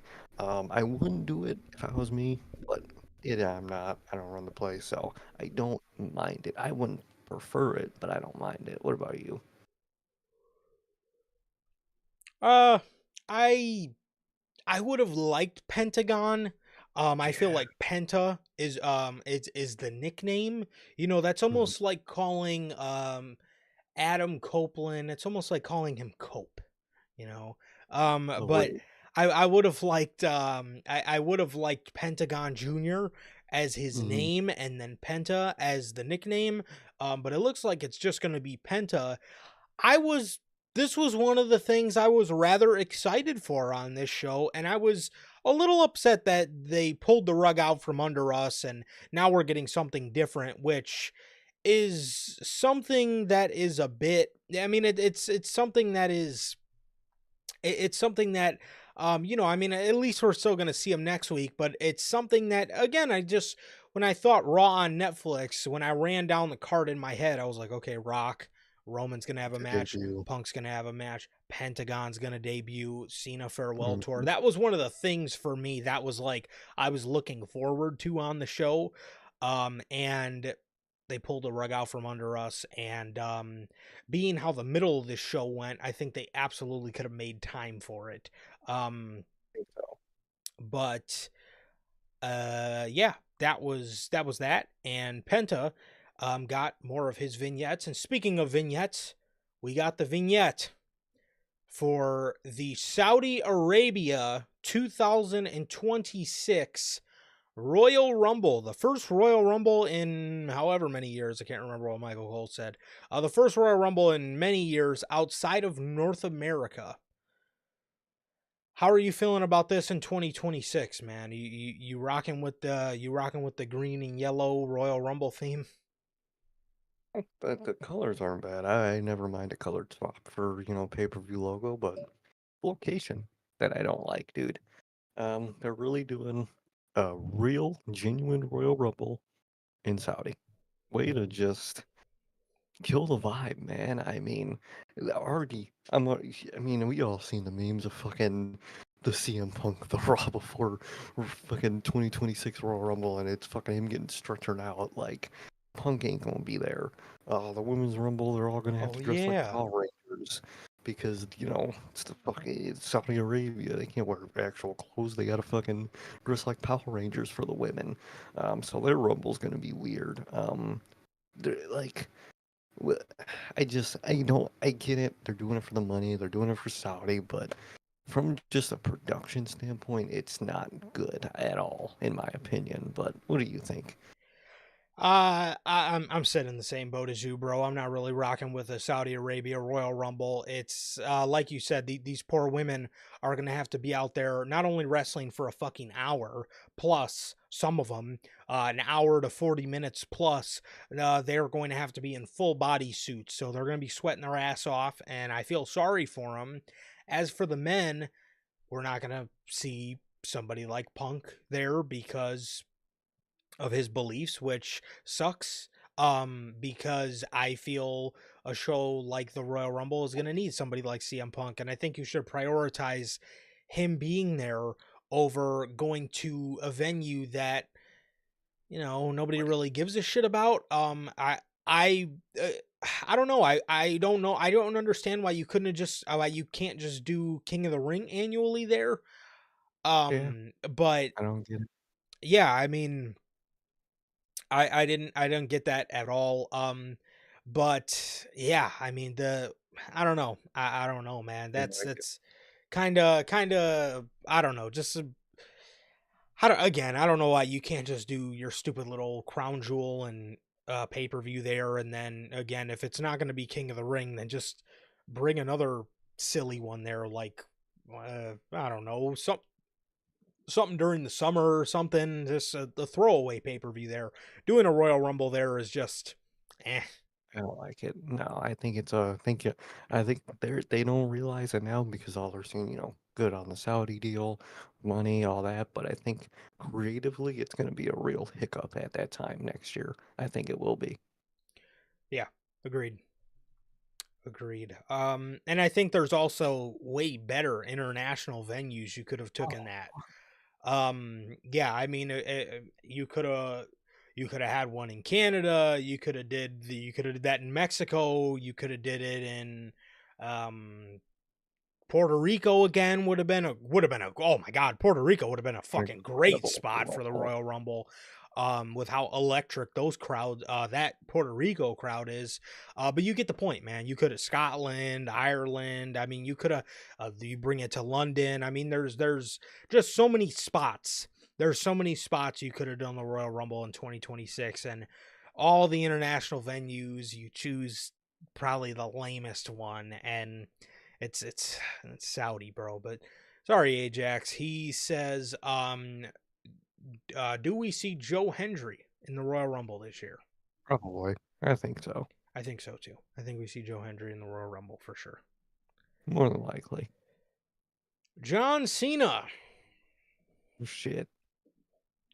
John Cena comes out, man, repping his new blue farewell tour shirt. I obviously got the OG farewell tour shirt on right now. I got the red one on. But he comes out with the blue LA Dodgers looking one. I wonder if they're gonna do if they're gonna do one themed for every city, That Chicago one's gonna hit. bro. That That one's a Bulls themed one would be tough. A Blackhawks themed one would be tough. Um, a White like Sox theme would be a black and White Sox themed one would be tough. They have a lot of cool ones. they do. A Bears one would be pretty tough. Yeah, I feel like those would go well, all those colors with this John Cena design. You could do a lot, man. Even just for other cities, like Minnesota Vikings, it would be a cool ass one yeah. with those colors. A lot of cool shit I like, man. This The Cena's what about to. Miami, the Miami Oh, Vice colors one would be pretty nice. that's gonna Um, be cool. yes, but if you are somebody that is planning on buying all the farewell shirts, they Gonna are be bro. prepared to absolutely run through your fucking wallet this year if they're going to do one specific for every city. Oh yeah, you are gonna have no money at Yeah. all. The GOAT is back. And from what he said, and from what commentary said, this is going to be his last time in Los Angeles. Crazy. So you guys got the first one. And John says he's out there and he says there is something different about tonight. He says it's the first time Raw is broadcasted simultaneously throughout the entire world. He says the one thing about that is over the last couple he says the one thing about that is you. And as he points to the fans, he says over the last couple of years I've learned how smart you guys really are, and I feel like you guys know your audience just got a whole lot bigger. And thank you, Netflix. He thanks Monday Night Raw for allowing him the honor to stand in a WWE ring in Los Angeles, full jorts, for the last time. He says he couldn't think of a better place to start the farewell tour in Los Angeles than in Los Angeles. And it's not just your excitement. I slept in my car when I was working at Gold's Gym in Venice. I learned how to wrestle at UPW in Orange County. I rented a two-bedroom. I rented a two-bedroom at 106 and Doty. That's 600 feet from this building. Inglewood is up to no good. A little California love there for you. He says, L.A. is where the prototype was born. L.A. is where I won my first world championship. And 25 years later, L.A. has allowed me the opportunity to perform in this ring, and I humbly stand before you and say thank you. In the city where dreams are made, in the city where dreams are made, this tour is about this farewell tour is about making moments, and there are a bunch of names being thrown around on the headlines by your experts every week. Names like Drew McIntyre, names like CM Punk, names like Logan Paul, names like Gunther, and names like Cody Rhodes. A lot of people are asking when I will break the record and become the 17-time world champion. And I got to be honest with you. The crowd cuts him off because they're chanting, "You deserve it." He says, you guys have been honest with me and I'll be honest with you. I don't see that happening. And that's okay. And it's because of the streak. He says, no, he's not talking about Gunther's IC title reign. He's not talking about Roman Reigns' 1,300-day reign. He's not talking about The Undertaker's 25-year-long streak. He says, you guys know what streak I'm talking about. It's been 2,446 days since I won a singles match.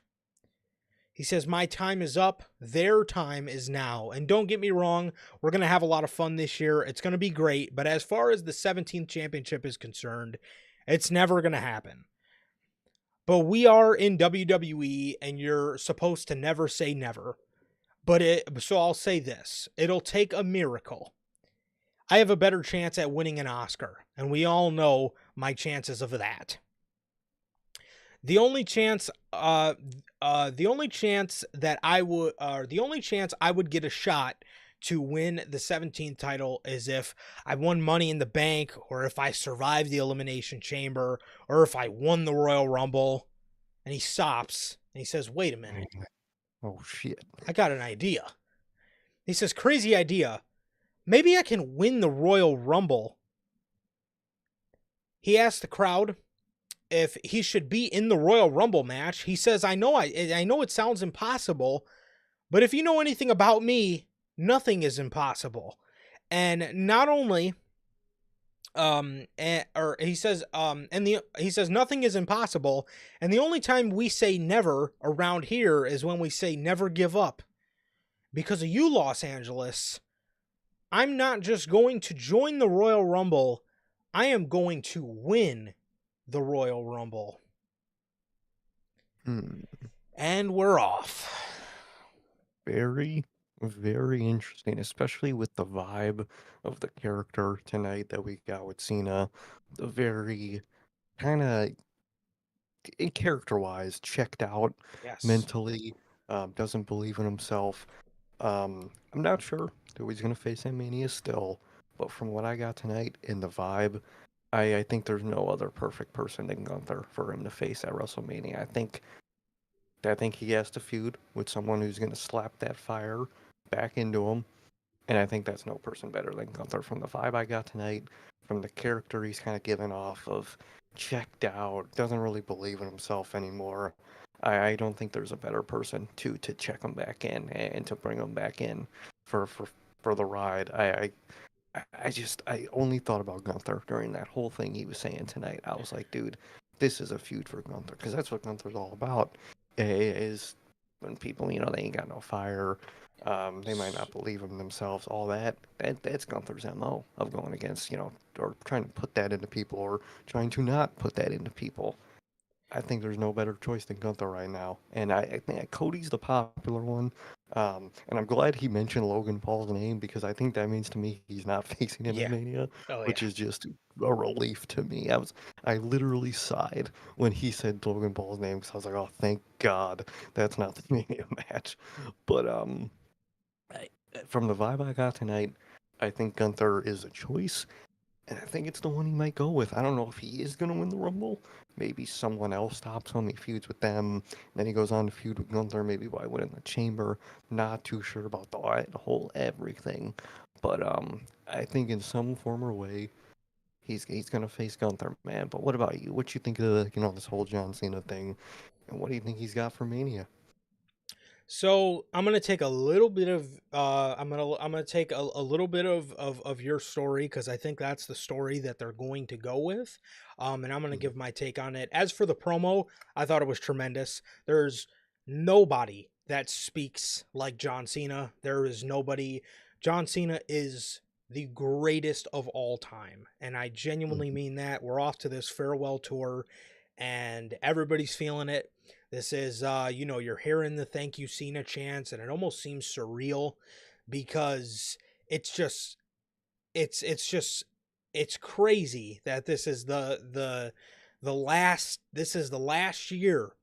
This is the last time we're gonna get to see a John Cena return. Obviously he returned tonight, and this is the last time we're going to see him return to the company because obviously he's going to be around all year for the last time. But the last time is now, and he is the greatest of all time. I Mhm. genuinely, wholeheartedly mean that. He is the fucking goat, and I'm excited.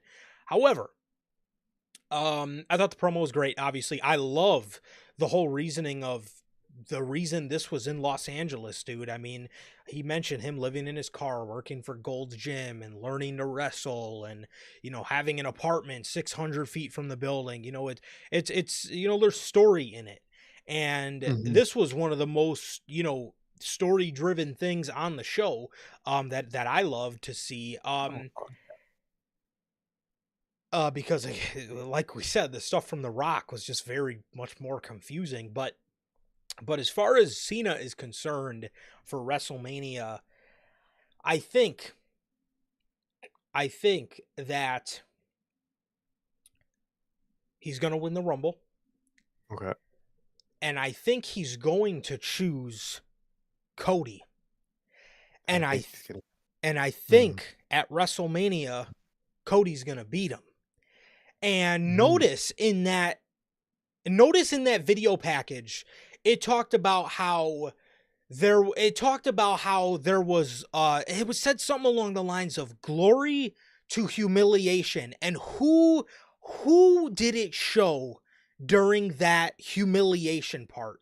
During the glory, it showed Cena holding the world title. During the humiliation, it showed him sitting on the ramp at WrestleMania 28. I think we're That going is to true. see another WrestleMania humiliation for John Cena, and I think in that moment when he's sitting there defeated after Cody Rhodes beat him, I think he's going to awaken the dragon. And I think Gunther is going to, through the summer, beat him back down to a point where he does not believe in himself again. And I think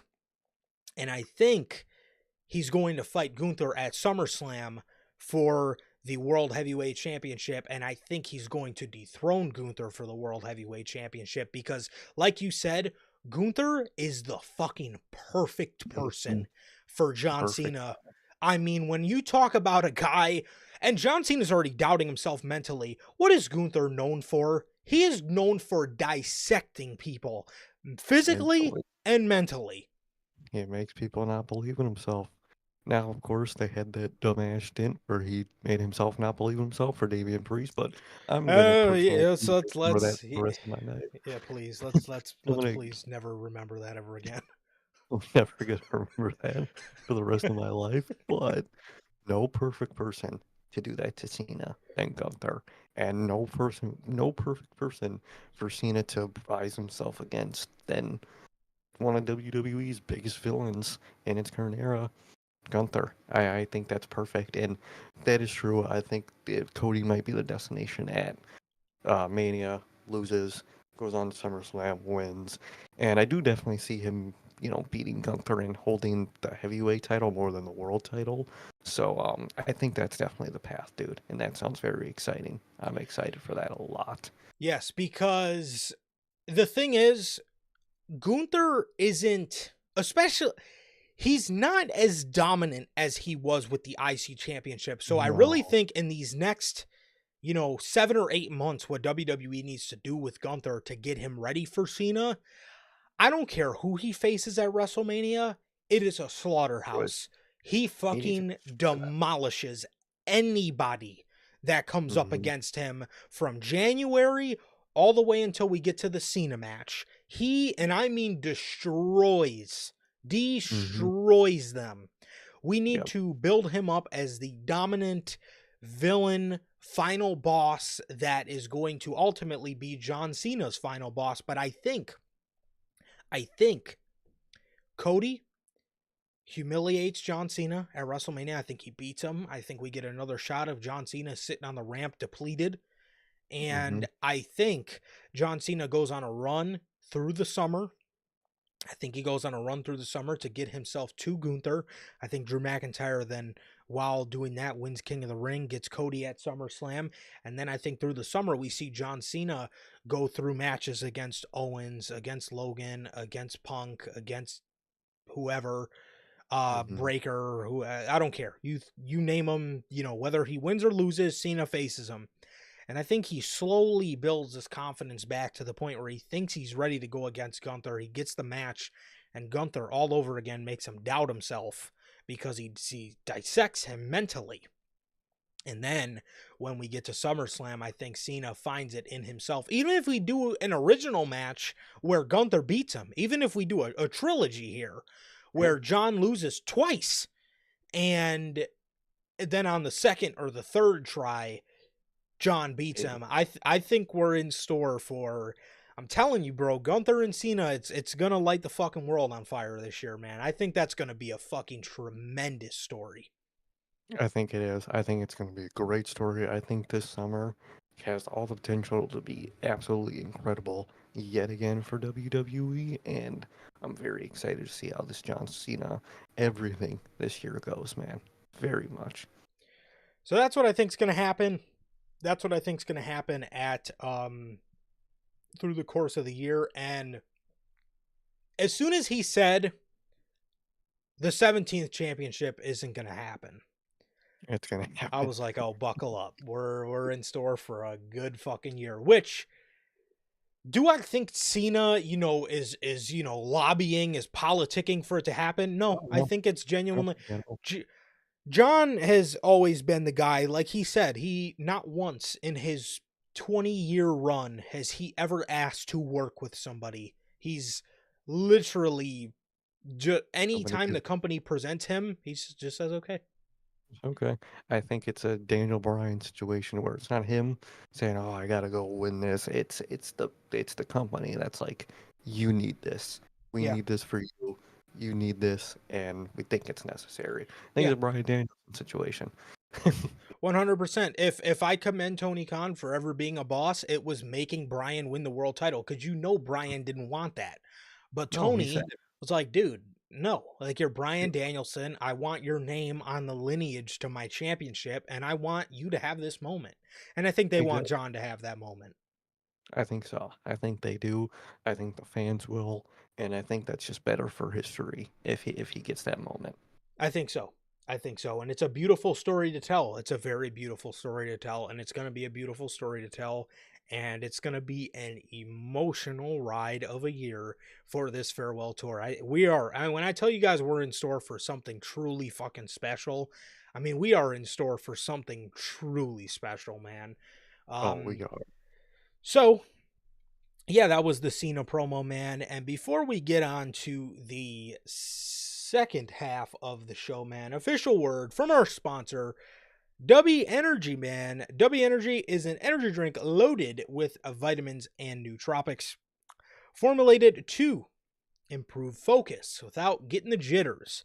W Energy is a clean formula that is sugar-free, 0-calorie, free from fillers and artificial colorings with 150 milligrams of caffeine per serving. You can get your W Energy products today with the link below and code NHP at checkout to save yourselves 10% on your next W purchase, man.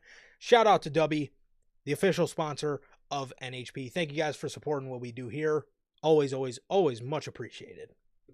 Truly, always much appreciated. Love Dubby, love the drink, and that's what I got here, man. Like always. So thank you, Dubby. Yes, sir. We got a Logan Paul vignette. It was a vignette of he is a 100% WWE superstar. He's ready to dedicate his life to this.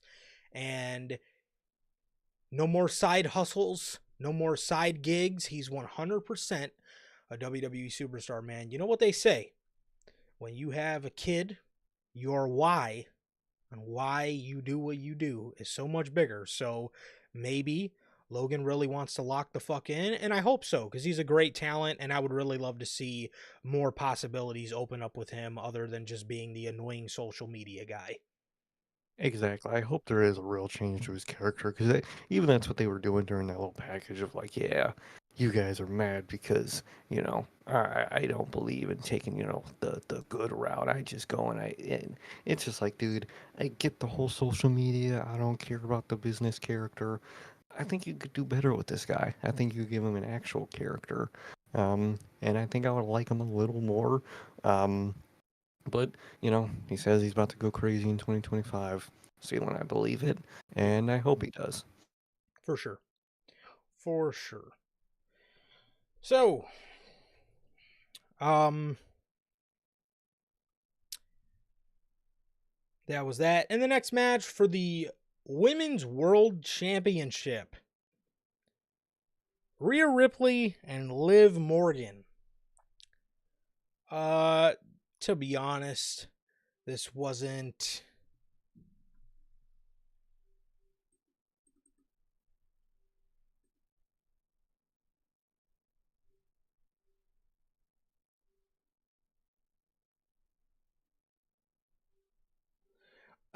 as we wait for my guy Sir K to come back. To be honest, bro, well, let me take this minute to catch up with the chat while we wait for Sir K. People do obviously hate him because of the social media thing, but I just hate that that's his sole thing. I would like for him to find other ways to be annoying and find other ways to be an asshole other than you guys hate me because I'm social media famous. I mean, again, that is the main reason why people hate him is obviously people know of him from social media, and obviously nobody likes his social media persona, or at least who everybody perceived Logan Paul to be. But I would I would just like I would like for I would like for them to just find other ways other than that. I mean, he could still use that because obviously how could you not? But I would like for them again to find other ways just to be an asshole and just to be full of himself and do his thing, bro. But so Hunter says, is he the only one who thought we were going to see Cena versus Logan tonight? See, I thought initially, I honestly thought we were going to get a shock Cena impromptu match on the show, but that ended up not being the case. I thought that for a split second, but then the way he sort of wrapped things up, that sort of went away rather quickly. That sort of went away rather quickly, but I didn't think we were going to see the Logan match tonight. I thought, there he is. I thought we were going to see, I didn't think we were going to see the Logan match tonight. I thought they were going to save it, but there was a small part of me that did think we might see something impromptu. But yeah. Definitely, man. Definitely. But while you were gone, I was just saying, because Hunter was saying, the main reason people hate him is because of his social media views and stuff. I brought up the point of I would like to see them just bring up, just I would like to see Logan evolve and create other ways to be an asshole and to be an antagonist rather than just his social media career. Yeah, that's the thing. That's the main thing. It's just he just be a wrestling character. I get, he is a social media guy and he came in and all that, but like he actually does respect the business. So when he plays it off like, oh yeah, I don't respect none of this. We all know he does. That's why the backstage environment actually it allows the guy to fucking be there. So I would like a change of character in heel work instead of just annoying guy that doesn't care to be there, but like he does. So I hope we see a change of character for him. Yeah, yeah. Like I said, there's more ways to be an asshole, and there's more ways for them to evolve his character into being an asshole than just him having a social media following. But anyway, Yeah. Rhea Ripley versus Liv Morgan. This match didn't necessarily move me. Um, uh, this match didn't necessarily move me. This was a part of the show where the show kind of Just cooled off. So the pacing on this show I thought could have been a lot better. I thought if you were going to open with The Rock, you should have had that tribal combat somewhere in the middle of the show rather than the first hour. And I just thought I thought you should have the again, we're at a point in the show where things just cooled the fuck off, man. it was literally just commercials, crowd shots, and then this match was there, and it literally felt like a Saturday night main event match. It came in, did their stuff, it ended, and they moved on. It was very cool in terms of temperature.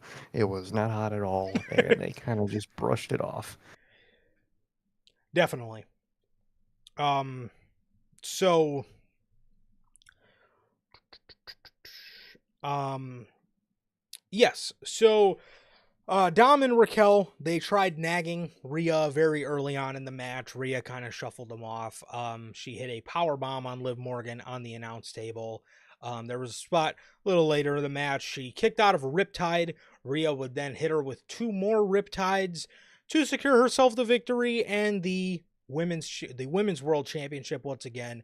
So once again, Rhea Ripley is at the top of the division, back to where it rightfully should be, with Rhea Ripley, the face of the WWE Women's Division, and we all knew that belt. We all knew that belt. You know, was we all knew at the end of the Liv feud, it was always gonna go back around to Rhea Ripley. We all knew this was gonna happen, and Rhea Ripley won this bout, and she finally got her comeuppance on Dominic as Dominic walked in the ring. He wanted to give Rhea a hug.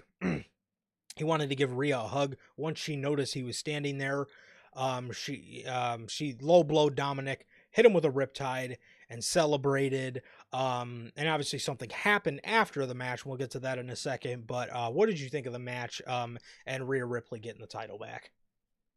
I thought Ripley getting the title back was obvious and a good choice. And I thought, as far as the match, it literally just came and went Hmm. very fast, very, very uncared for by WWE, I feel like. And the way everything went tonight, and for what we get next week with the rest of the Judgment Day stuff, if I'm honest, I would have switched this match out with the women's IC title match You would have and lying. did it next and did this stuff because you got the other Judgment Day stuff next week. Save all the Judgment Day stuff for next week and give the IC title some spotlight. Give the women's IC title some spotlight tonight. I would have switched them around. I really would have, but it was fine. It did its job. Yes. Rhea is on the ramp celebrating. You see new women's champion, Rhea Ripley behind her on the Trons, and you hear the gong. The gong. What is she gonna be? Fucking Undertaker's WrestleMania opponent? In my head, I'm like, why the fuck is Undertaker coming out right now?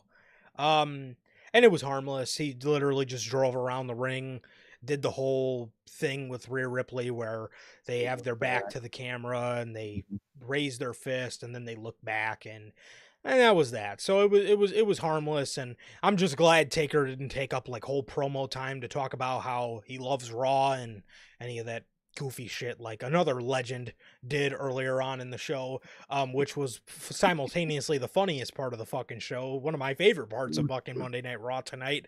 But yeah, it was harmless. It was nice to see Taker and Rhea Ripley and celebrate with Rhea Ripley. So Definitely, I thought it was fine. Thought it was actually really hilarious to me at first because before he went back and they did a little fist pumping moment, he literally just drove past her, he and I did, said, and I'm thinking to myself, no, he did, and I'm thinking to myself, like, is bro just gonna drive away? I thought bro just was gonna completely ignore her. I really did. But then he came up, did the little fist pump it, bro. But when he initially just fucking turned that fucking bike and just drove right Funny as past hell. her, I was dead, bro. But it was fine. Definitely. What I do like how we just get like American Badass Taker now occasionally instead of very long Dead dead man, yeah. man. So I actually like that. Except was that Kid Rock he was coming out to? Yes, that is the Kid Rock Why? song. Why is he not coming out to Limp Bizkit? That's What what the fuck is that? everybody loves the Kid Rock one. Everybody, my favorite one's always been the Limp Bizkit one or the one. What's the other Or one? You've done it now. That one. that way exactly. Either that one or Limp Bizkit. Why are you playing some Kid Rock in That's that the bitch? worst one to me for That's American cool. Badass. I hate that one. I don't like that one either. I would have preferred some Limp Bizkit playing in that bitch, and it was not. But thought that show was hilarious when he drove right past her. But then they had their little moment. That was good for Rhea, and moved on. That's how you do a little legend appearance to me. They roll Yes. up, fucking wave essentially, and move on. And I liked it. I actually, that is the way I would love, legends to move throughout stuff. Uh, okay. Thank you. Um. Thank you. Thank you. So,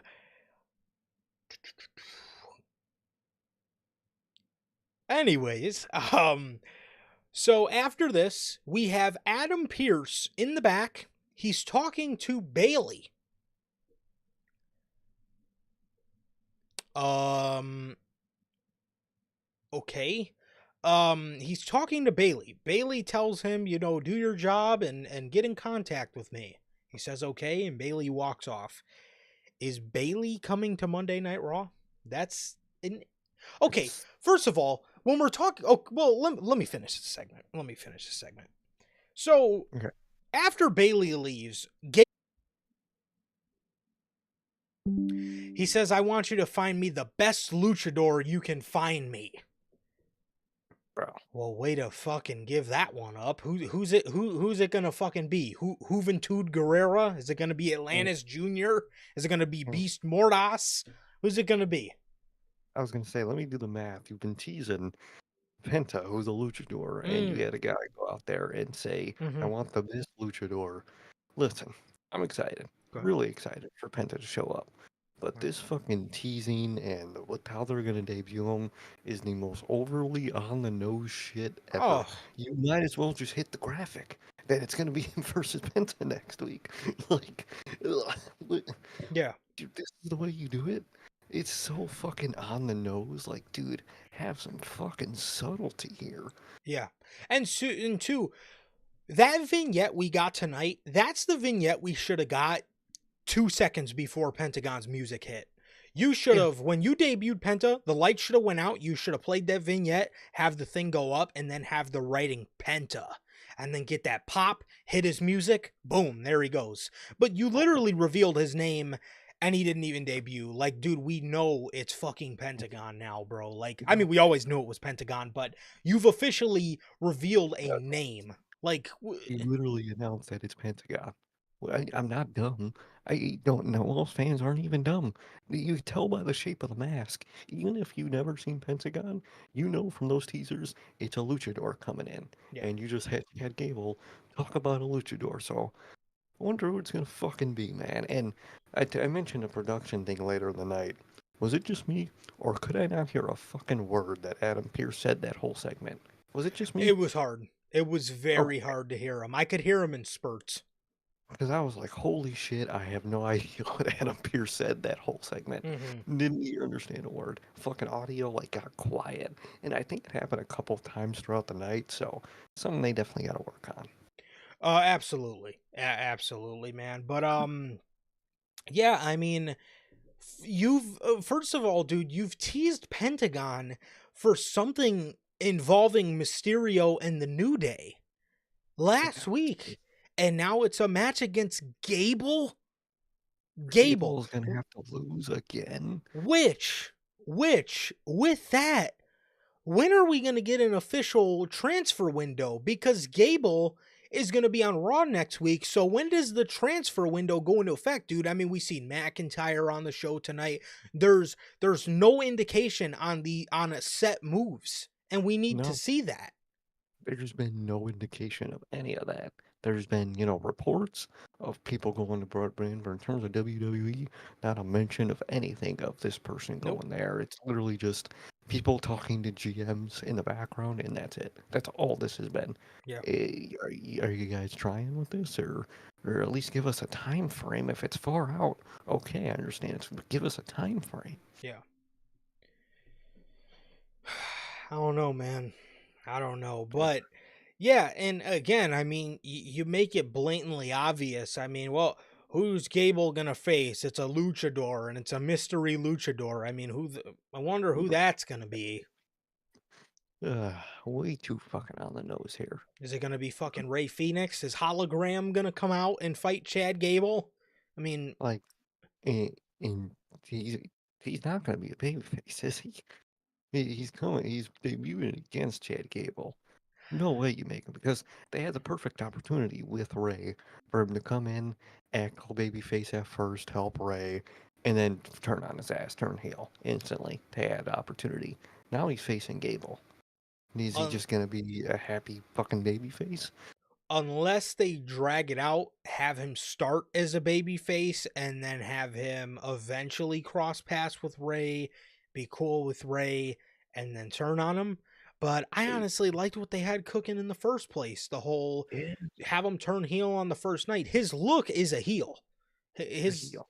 He his has to be. his look screams heel. So um I would have had him team with Ray, fight the New Day, and act like, he's about to fucking join the LWO or something, and then just have him turn. I would have liked that because, obviously nobody wants to legitimately see him in the LWO, but yeah, I mean, I don't know, I didn't like this whole thing. They said the transfer window ended at the end of the year, yet we're still seeing these things kind of being facilitated. And at least if they extended the transfer window, like, could you let us know something? Like, what's happening? I mean, you're the one that brought it to our attention. There was a transfer Yeah, window, and then it just never gets expanded upon, and we're to this day left guessing. So who's where? Like, what is yeah. happening? I don't understand. Yeah, I mean, I don't know. I don't know. No, I mean, at least let us know. Does it go into effect after January 15th? Does it go into effect after the Royal Rumble? Does it go into? Let me know something. When does this go into effect? So, exactly. um, and speaking of transferring, judging off what we got tonight and the use of Cody Rhodes tonight, I don't think he's going to Raw. No, I didn't get the vibe tonight. I think he's gonna stay on SmackDown so far. At least from what we got tonight, it was literally he was there. He did more of his SmackDown teasing than being on Raw, so I think he'll be on SmackDown. Mhm. Jey Uso versus Okay. Drew McIntyre. I'll have to say I was very excited for this Jey Uso entrance, and I honestly thought at the end of the day, I thought WWE really overproduced this entrance.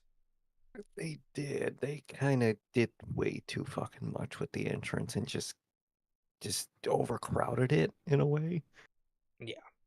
Yeah. Definitely. So there was obviously the start with Travis Scott, which was pretty hilarious. Bro Bro, comes out. I think he had an energy drink in one hand and a fucking blunt in the other. Just puffing that shit. This What did dude, Pat McAfee say? Fucking Travis Scott, he's got his sage on him. He's got he his has his sage. sage. This Motherfucker, we dude know. is smoking a fucking joint on the way to the ring. Absolutely LOL'd me, Oh, bro. That was fucking hilarious. I like how they advertised him for Raw for a live performance. Bro didn't have a mic. Bro didn't even lip sync. They just plain fucking fiend in the overhead, and that's it. No performance. He just stand there and walk down, smoking a blunt, doing the fucking yeet. That is great. One handed. Probably his favorite payday ever with his hardcore championship. So Good lord. got to come out, hang out with Jey Uso, yeet around, and smoke his fucking joint. So, um, Wait, that was great. I was very excited for this Jey Uso entrance, and the stuff with Travis Scott was cool. What I talk about when I say they overproduced it, there was like 3 separate times they cut to this fucking drone I that don't like was the stuff. flying around the arena so much. It's almost like I'm it's Distract. almost yeah, it's almost like it's almost like I'm playing a fucking 4D roller coaster game, and I'm sitting like, dude, I don't want to feel I want to see what Jay's doing. I want to see the crowd yeeting around. I don't want to feel like I'm fucking headed off to outer space when I'm watching this drone shot. No, I didn't like the drone shots at all tonight. Even throughout, like, only part I liked it was in the main event when they did like the crowd shot of, Mm, Seth and Punk fighting. They did that overhead crowd shot. That was cool. yeah, Other than that, I didn't like the drone stuff tonight. I don't care for that camera angle. I would just prefer to see the crowd doing what they're doing in moments like that. And yeah, especially because when you're not in the drone shot, you could just see the fucking thing flying around. yeah. And I'm like, okay, that's just a drone flying around the fucking screen. That's Like, great. I didn't like it. I don't like the drone stuff. yeah, I like the idea. Like, I remember earlier last year when they did the Cody and Logan Well, Paul match, like yeah. when they used the drone for Logan to jump off the announce table. I thought that was a really cool shot. But they cut to, like I said, they cut to it like 3 separate times, and it's moving so damn fast. You can't even depict any. You can't even see anything other than a bunch of bright lights, and the camera quality is not really great Yes. on it, and It's it looks bad. And like one of our it's honorable like trash. mentions, oh, yes, that's exactly, yeah, it's basically damn near, it's close to the same camera in terms of quality. But Oh, 100. you look at one of our you look at one of our moment honorable mentions last year, Yeet City Lyon from Backlash France, and one of our, like I said, one of our honorable mentions was Yeet City Lyon, or the Jey Uso Backlash entrance. And what made that entrance so cool was the energy from the crowd, and it was just simply God, shot. It was just the it was camera following Jey Uso as he walks mm, down the ramp. He's eating with the fans, and he gets in the ring, and you could see all the lights in the crowd, and the fans are all eating with him. This was just completely overshot, in my opinion. it was. I didn't like the drone stuff. I would have just preferred a shot of everyone's arms moving in the crowd. And I get the idea of the drone, but you need better cameras on it and to slow it the fuck down. Yeah. Yeah, I mean, those that those drones It's were just fucking flies. flying around the arena. Like, I can't even see what I'm looking at here. So, No. yeah, but this match was, this is the kind of shit that had me scratching my head, because I'm like, okay, you mean to tell me you took off a Pentagon debut, and you took off, Exciting. yeah, you took off the Lyra and Dakota Kai match for this, for Drew McIntyre to fucking lose? Abruptly, randomly as shit, just abruptly into the match, he loses, and they just move on instantly. Like, bro, what? I What do you? I didn't What? understand.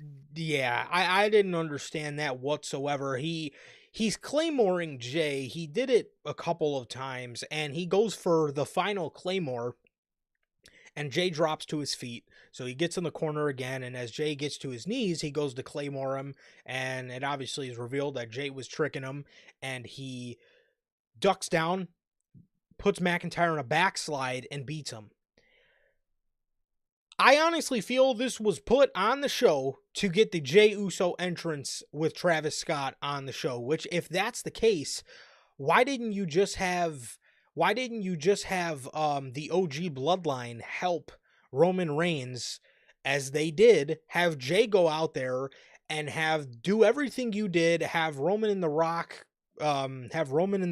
do their little thing, and then as they're celebrating, have the bloodline, I don't know, get Travis Scott in the ring to celebrate with them, and they could have yeeted Yeah, with the crowd.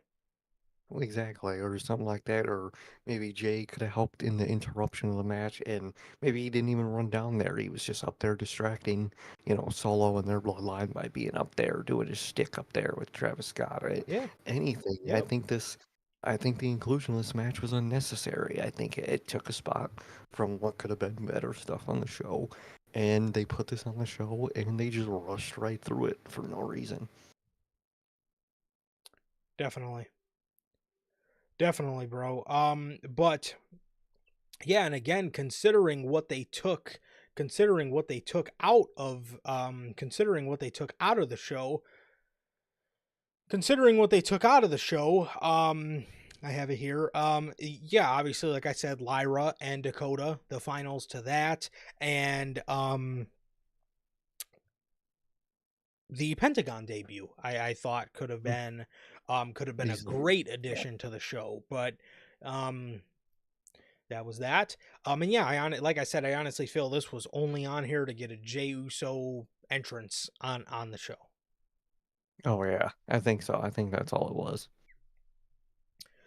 We get a Gunther video package where he is Fire. talking about no more, no more not believing in himself, and he basically proclaimed that he will be dominant in 2025 rather than what he was doing at the tail end of 2024, which was some of Gunther's worst work in terms of Yeah. just direction of character. Oh, 100%. I like the video package. I like Hmm. how it re-hypes him up, and I like the visual of it. I like how it's in all black and white except for the title. I Yeah, thought that was that was really beautiful. fucking cool. That was awesome. I like that a lot, and just gets me hyped, man. I gotta see that feud with Cena, dude. I need Yeah, it. and you could see him like power bombing like those weighted or those weighting punching bags, Oh yeah. So it was good stuff. It was good stuff. I love the production of it, and yeah, I liked it a lot. I thought it was a nice way to include him. Um, the New Day was backstage with Fluffy. They were backstage with Fluffy. They were making fun of him, and somebody came into this shot. Oh God, who was it? Alpha Academy, or no, not Alpha Academy. Oh yes, it was Alpha Otis. Otis. Yeah. Yeah, old Um. Alpha Academy. Yeah. So they came in. They came into the shot. They started doing the New Day sucks, and that was that was that. That was that. So nothing Very. too much there. No, literally, besides like the Rock stuff at the beginning, no real segments. Just the four matches, the Rock segment, and that was the only actual substance on the show. Yeah. And I want to talk about that here in a couple segments. But we get another segment of Roman Reigns walking through this like glowing white hallway. Look beautiful. Dope ass hallway. And Paul Heyman is asking him when do you want me when do you want me to when do you want to platform this? When can I reserve this on your calendar, my tribal chief? Roman says January 27th. Paul Heyman says, okay, my tribal chief, January 27th. They walk in a room. Heyman closes the door behind him, and you see the logo of WWE 2K25. We have seen the official poster, and we'll play it up for you guys on Friday. But the cover star is Roman Reigns, and it looks Mhm. pretty hard. It looks tough. It does. That's the instant moment I knew. Oh, yep, he's the cover, Yes. and he's the cover, man. So good for him. And yeah, I'm not really excited for 2K, but No. good for him for being on the cover. I really don't care this year. I'll wait till it goes on sale personally. Oh, you already know. You already know. I didn't it end up becoming a free game? The 24? I think 24 did. I think it Yeah. did. I'm pretty sure that was like last month or 2 months ago PS Plus free game. So, Yeah, I'm sure it'll be free soon. I'm sure it'll eventually be free. I could wait. Yeah, definitely. So, so so yeah, Roman Reigns is the cover star, and we will like I said, on Friday we will have the official image for you guys, man. The next segment before the main event, Hulk Hogan. Fucking Hogan. Hulk Hogan trots out there with Jimmy Hart, and holy shit, I could not fucking breathe. I was laughing so hard during this segment. This shit was This bad and hilarious. God. This is one of the things that annoyed me with tonight's Monday Night Raw. Is I get you're trying to play to your casual audience by having people like Hogan and all that stuff, but I think to your hardcore audience, I think a lot of us would have wanted to see Lyra and Dakota, and again, I think a lot of us wanted to see, Pentagon debut. And I do understand why you put Uso and McIntyre. I understand you wanted to get Travis Scott and Jay Uso entrance on the show, but again, I beg my point of there was better ways to do it, and there was other ways to do it, because I thought this show might have played a little too heavy to your casual audience, to the point where and even some of the stuff that is to play to your hardcore audience, like Morgan and Ripley didn't really hit the nail on the head, man. I mean, again, you did have things like the tribal combat and the Punk and Rollins match, but and also too, speaking of your hardcore audience, I think you confuse a lot of us with I the think whole so. rock stuff. Yeah, it was very confused the whole night, and I know the rest of the, Raw Netflixes will not be like this because this was the first one, and it's just like a big event to advertise everything and whatever. I know, like, for all the next Raws, they won't, be organized and feel like this, but man, this one was just ads. It was just ads for their partnerships. It was the celebrity stuff. Every fucking celebrity in the world was in the crowd with crowd shots. Yeah. It was just like I said a few minutes ago. There was 4 matches in a segment that matter to like the entirety of Raw. That would be on the usual Monday Night Raw. Everything else was ads or crowd shots of celebrities and thanking Netflix and their executives in the crowd like I care. 70% of the show, or 60% of the show was just corporate stuff, and it was just very lame. Yeah.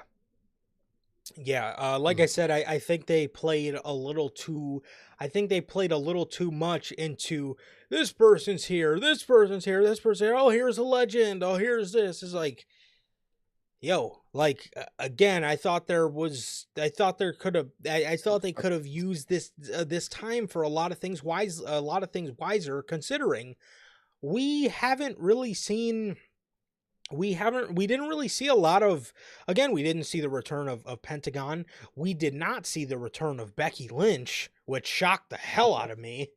And Nothing like. I know it was said I remember hearing rumors of Stone Cold, and I was hearing rumors of Shawn Michaels. We didn't see any of those guys. Now, and again, the show didn't necessarily need them, but like I would have liked to seen something like Becky. But overall, with the IC title being moved, I think that means Becky's return got moved. Because I I think honestly think she's going to turn on Lyra after Lyra wins the championship. Um, I think so.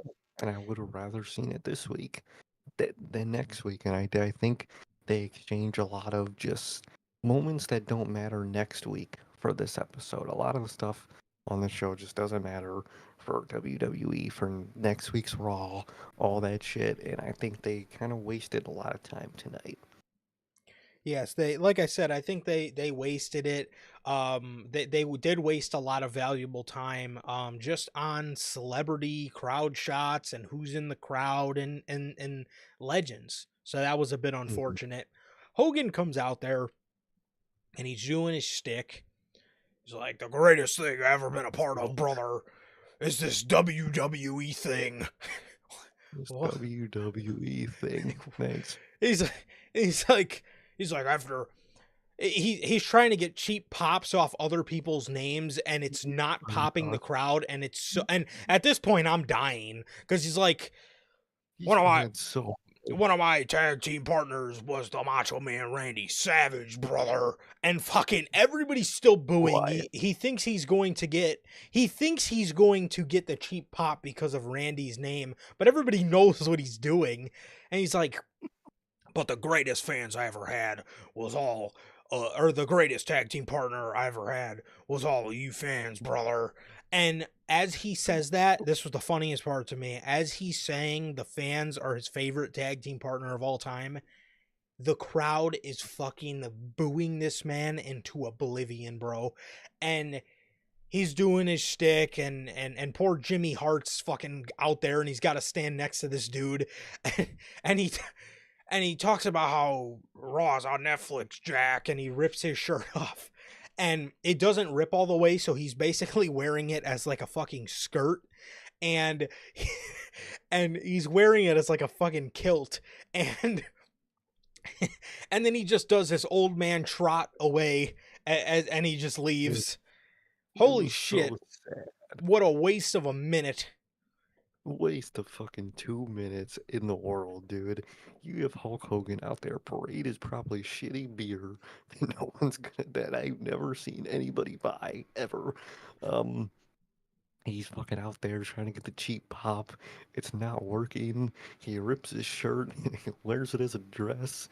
There's a mic in his fucking ass pocket for some reason as he's walking out. Just a fucking mess, dude. Why you brought Hulk Hogan in is beyond. No one likes him. Casuals don't like him. Fucking, I get you made the little deal. That really is the whole reason he was there for the deal they made with the deal they made with his beer. But like, how much money is he paying y'all to do that? Because ain't no way people actually are buying that shit. I ain't never heard of this shit ever. I didn't even know he had one until I saw it on the fucking ring apron. Yeah. Fucking when those images leak. So waste of fucking 2 minutes, and it was just the saddest 2 minutes on WWE television, man. Hilarious but sad. Yeah, I mean it was very sad, and I understand Hulk is a huge part of WWE history, and I think, we can always look back fondly on what he did as a character for the business, but you have to also be in tune with his personal shit really fucked him. Oh And yeah, a lot of people don't like it, and they have to be in tone with that, man. And I know they won't, but again, I mean, it's he's a huge part of WWE history. There's no ever erasing that, but no, you but have to be in tune with the fact that you can Hulk Hogan's value at this point is exactly what they used him for in the opening of that little yep, opening promo of the he is the montage. first huge baby face, right? And he did change the fucking game for his era, and what a baby face meant in his time, and you know that's great and all, but he his he I mean, again, he said some stuff that obviously a lot of people don't like, and he has I mean, that's shit he said. He's got to own up to that, and I mean, What do you mean, dude? He got baptized. eh, He's I, okay. it's just Just make it whatever, dude. Hulk It's one Hogan, of those things. Hmm. Hulk's value at this point, man, is those montages, bro, and that's Yeah, it. exactly. That's how you show him. That's how you acknowledge him. Is Yeah, he's in those video packages from the past, and that's it. There's no fucking value in physically bringing him back in for anything. Promo, yeah. appearance, fucking waving to the crowd. It's worthless, dude. It's worthless. It's just embarrassing. That's all it is. Yeah, and like I said, I mean, I do understand WWE wants to, you know, give praises to a legend in the business, but this legend in the business said some pretty harsh stuff a couple years ago that a lot of Hmm. people do not forgive him for, and you can't blame them for not forgiving him, because the things he said were very hurtful, and he's got to Hmm. live with that whether he wants to, get baptized or not. I mean, it's you said what you said, and you know it. And it is what it is, bro. So, and that you can't beat around the bush of the fact that nobody wants to see this guy. So, and No, exactly. You can't ignore it. yeah, Obviously, from tonight. yeah. CM Punk versus Seth Rollins. Ooh, man. Talk about something that didn't disappoint. CM fucking Punk, dude. Good. Let's and man, this dude CM Punk, how old is this guy? 45, bro. I mean, he called himself the best in the world 14 years ago. And how Let's the go. fuck is it that just a couple months ago this dude had the best match on the Bash in Berlin pay-per-view. He had the best Mhm. match on SummerSlam, and he had the best fucking match, arguably a match of the fucking year to a lot of people, at Bad Blood. Mhm. Three fucking matches of the year. Um, Three matches that could arguably be a match of the year to anybody on any given day. Here he is being put in the main event of Raw on Netflix, which I'm glad they put him in the main event. Rock didn't steal Very this one glad. away from him, thankfully. But here he is being put in the main event of this Raw on Netflix show, and he fucking puts on another banger, which again, I mean, Roman and Solo was very good, but this could arguably be the match of the night for CM Punk again. Again, he obviously, to some people, he might have not had the match of the night. Some people might give that to tribal fuckery, but I would say this was my match of the night, and it was phenomenal, dude. This man is 45 years old, still moving, dude. He could still move like crazy, and he still has it, dude. First of all, that entrance, that camera shot, dude, was fire. Um, Yes, that was and amazing. I know what you're talking about. Yeah. Oh, dude, incredible. And just, man, loved it. Love what he did tonight. Love what both of these guys did tonight. But, man, this match did not disappoint. It was great. Sequences were crazy. They were pulling out stuff. Didn't think they were going to pull out, man. And they really showed the fuck out, dude. And give praise to both. Seth is phenomenal. And CM Punk at 45 years old is still the best in the world, man. And he, he won't. He hasn't shook the nickname, dude. He's one of those guys that Yep. even in his older age can still go like he was young, dude. Crazy. Love to see it. Yes, and it's just so nice to see him just moving around and um I don't even want to say it, but we've been avoiding the certain thing that was Very big problem. a big problem with CM Punk and an anxiety giver during his matches. I don't want to say it. I don't want to speak it into existence, but we've been No. avoiding that certain thing. And Hmm. um it's been 5 months, and in those 5 months CM Punk has given you four candidates for match of the night, if not the match of the night on his respective shows. SummerSlam, Bash in Berlin, Bad Blood, and now here, oh, fucking Survivor Series. This guy had another fucking match of the night. Hmm. And that was the undisputed match of the night. There's no questioning that. And here Oh yeah. again. So 5 fucking matches in 5 months. This dude has put on either a candidate or the undisputed match of the night. In his Hmm. age, That is That's beautiful, crazy. and I'm so fucking happy he came back. Oh, I'm so happy, dude. Everything worked out, man. Yeah. Even even back at his run back in AEW, dude, worked out. I loved it. And Yeah. CM Punk coming back to wrestling was just it ended. I always had this fear before he came back. That was, Oh, we you used to know, I always was. talk about this. I know what you're about to say. Yep. There was always a fear that if CM Punk came back, it wouldn't be the same, and there was the possibility to me it might have been better as a what if he Yeah. ever came did not came Hmm. back. He came back, and it was not better as a what if. He is phenomenal in everything he does, promo work, in ring work, Yeah. never skipped a beat, dude. I'm so glad he came back to He's a wrestling. draw. He's the draw in this current. Well, he's seen his back, so Cena might be up there, And obviously, Roman. but in Roman, but CM Punk is his fucking CM Punk, dude. Yeah. He's got it all, and he's still going at 45 years old, dude, like no other. Yeah, we used to talk about it all the time, dude, but we used to always talk about maybe Punk shouldn't come back because it should be left as a what if so he can keep the mystique of CM Punk and he can, just kind of just live as a forever goat, right? And just have this, 2011 type run be the run that everybody remembers him for. But he came back to wrestling, dude, and this has probably been one of the best wrestling returns from a long Ever. hiatus that we have ever seen. I mean, this man has not disappointed. And obviously, backstage wise, not everything went according to plan in AEW, but if you sit That here was and tell yourself that AEW run wasn't a success, you're lying to yourself.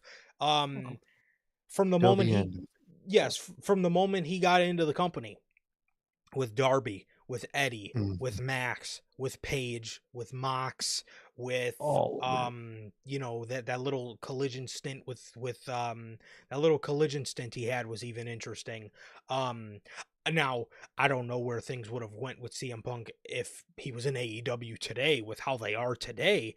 Oh, no, But he left, but he he went left. back to WWE. The feud with Drew was immaculate. The Mm. promos, everybody he's been on the stick with it's been incredible. It's been fucking incredible to say the very least. And it's been one of the best wrestling returns ever. And again, in his old age, this dude is still giving you fucking cinema in the ring and on the microphone. No one Come on, does it. bro. No one does it like him, dude. Incredible. Hate CM him, Punk. hate him or love Mhm. him, you have to give him his flowers because he came back and he proved he can still talk. He proved he can still wrestle. He proved he can still move merch, and he proved he can still be a draw and make money in this business, despite what everybody had to say about him. He is him. Mhm. He is. He really is him, dude, and he proved it, and he keeps proving it, and I think he's gonna continue to prove it in 2025. So the match started with these two brawling on the outside, and well, it didn't start with that, but early on, that's what this they were brawling on the outside. Yeah. Rollins threw off the table topper to the announce desk, and Punk a little bit later picked it up and threw it on Rollins' head. And you could clearly tell Rollins didn't know this was coming because he didn't No. tuck his head, and it was obviously supposed to fall on his back. But you just heard a fucking thud right on Mhm. Rollins' head, which I'm sure the thing weighs 2 pounds, but it sounded Yeah. brutal. It sounded brutal. You could tell by like the weight of it that it's the most fucking light plastic Oh ever. But like it looked great. That show was hilarious. yes, and it sounded just like a thud, Hmm. which was great. Um, Rollins, a little bit later in the match, Punk goes for a crossbody off the top. Rollins catches him, and he rolls through. He puts CM Punk on his shoulders. He hits Punk with a GTS. Punk falls on the outside. And he's laying there. He's laying there, obviously, so Rollins can't cover him. Rollins gets him. Rollins goes and gets him. They fight on the outside for a little bit. He throws Punk in the ring, and as Rollins goes to go inside of the ring, Punk catches him with a curb stomp for a near fall, which was a great near fall. And then a little bit later on, Rollins would hit another GTS on CM Punk. This time, Punk would lay in the middle of the ring, but instead of falling out, but he would still kick out. Rollins would then take him to the outside. These two would fight on the announce table for a little bit before Rollins would end up hitting a pedigree on CM Punk for a near fall. He would hit a pedigree on CM Punk. He would hit a pedigree on CM Punk, get him in the ring, then for a near fall. He would then hit another stomp on CM Punk, and Punk would get his foot on the rope. So that got a huge pop from the crowd. Rollins would get Punk on top, on the top rope, go for the superplex into the Falcon Arrow. He superplexes CM Punk, and as he goes for the Falcon Arrow, as soon as he goes to hook Punk's leg, Punk swoops him up for the GTS. And hits a GTS on Seth Rollins. Rollins would then wobble across the ropes and fall just ever so perfectly onto CM Punk's shoulders while CM Punk was kneeling on the mat.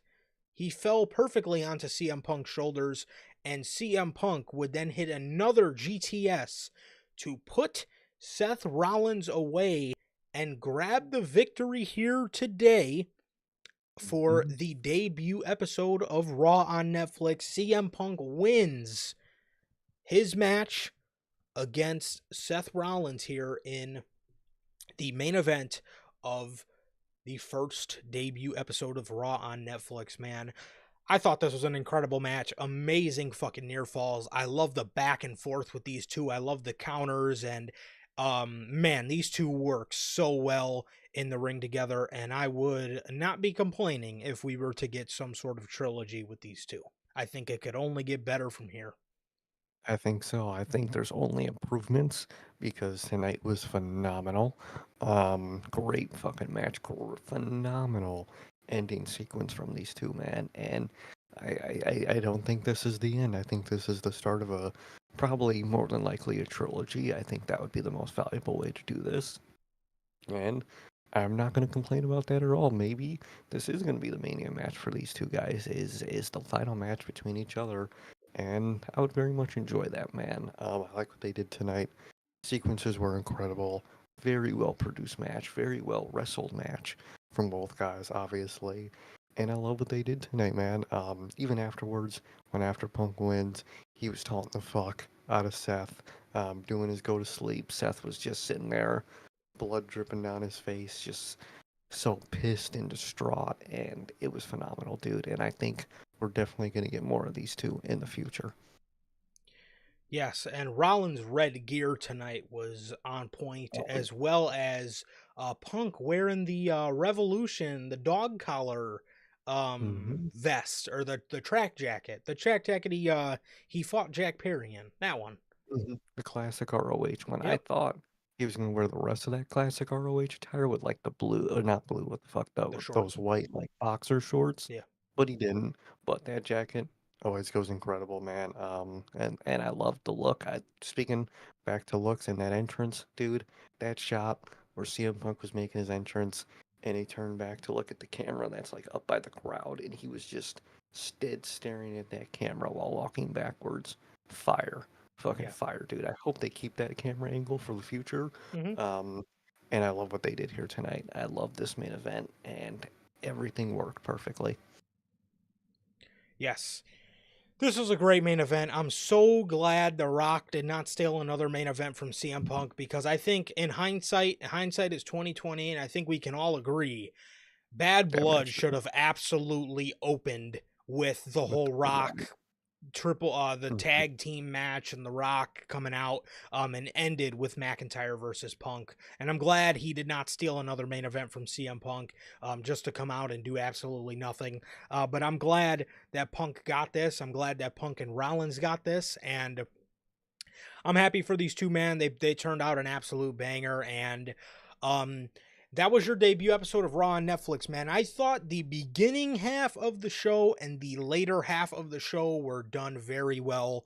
Everything in the middle, I thought was just very, like I said, there was just for my liking, man, there was just too much celebrity shots and too much, Mhm. this person's in the crowd, this legend's in the crowd, they're in the crowd, they're in the crowd. It's just like, I get you're trying to play to your casual audience, but you might have played to them a bit too much, in my opinion, just with all these celebrity appearances. And I get, you want to do it because, more people than ever are watching, but I thought it just may have been a bit too much. But other than that, man, I thought this was a really solid show.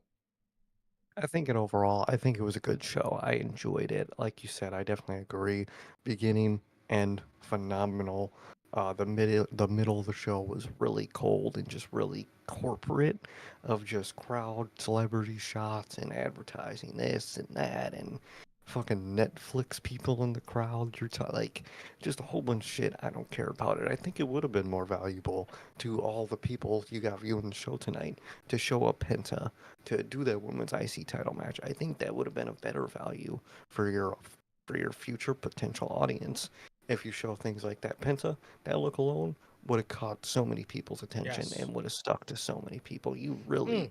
I think they really dropped the ball by not sending him out here tonight.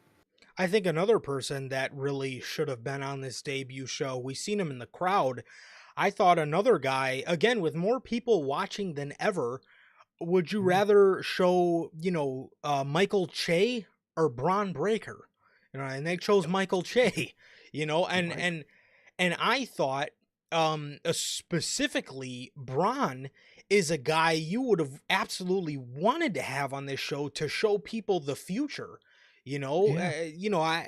I'm moving with the idea of, hey, why don't we go It, ahead and get like a Lyra or a Braun mm, Breaker on the show to show some of these new casual fans that might be tuning in for the first time some of the new people that we love. Like, that's why I love I know they said they were going to leave the tribes to the side, but that's why I love the inclusion of Jacob Fatu on the show, so people that don't normally watch can see him.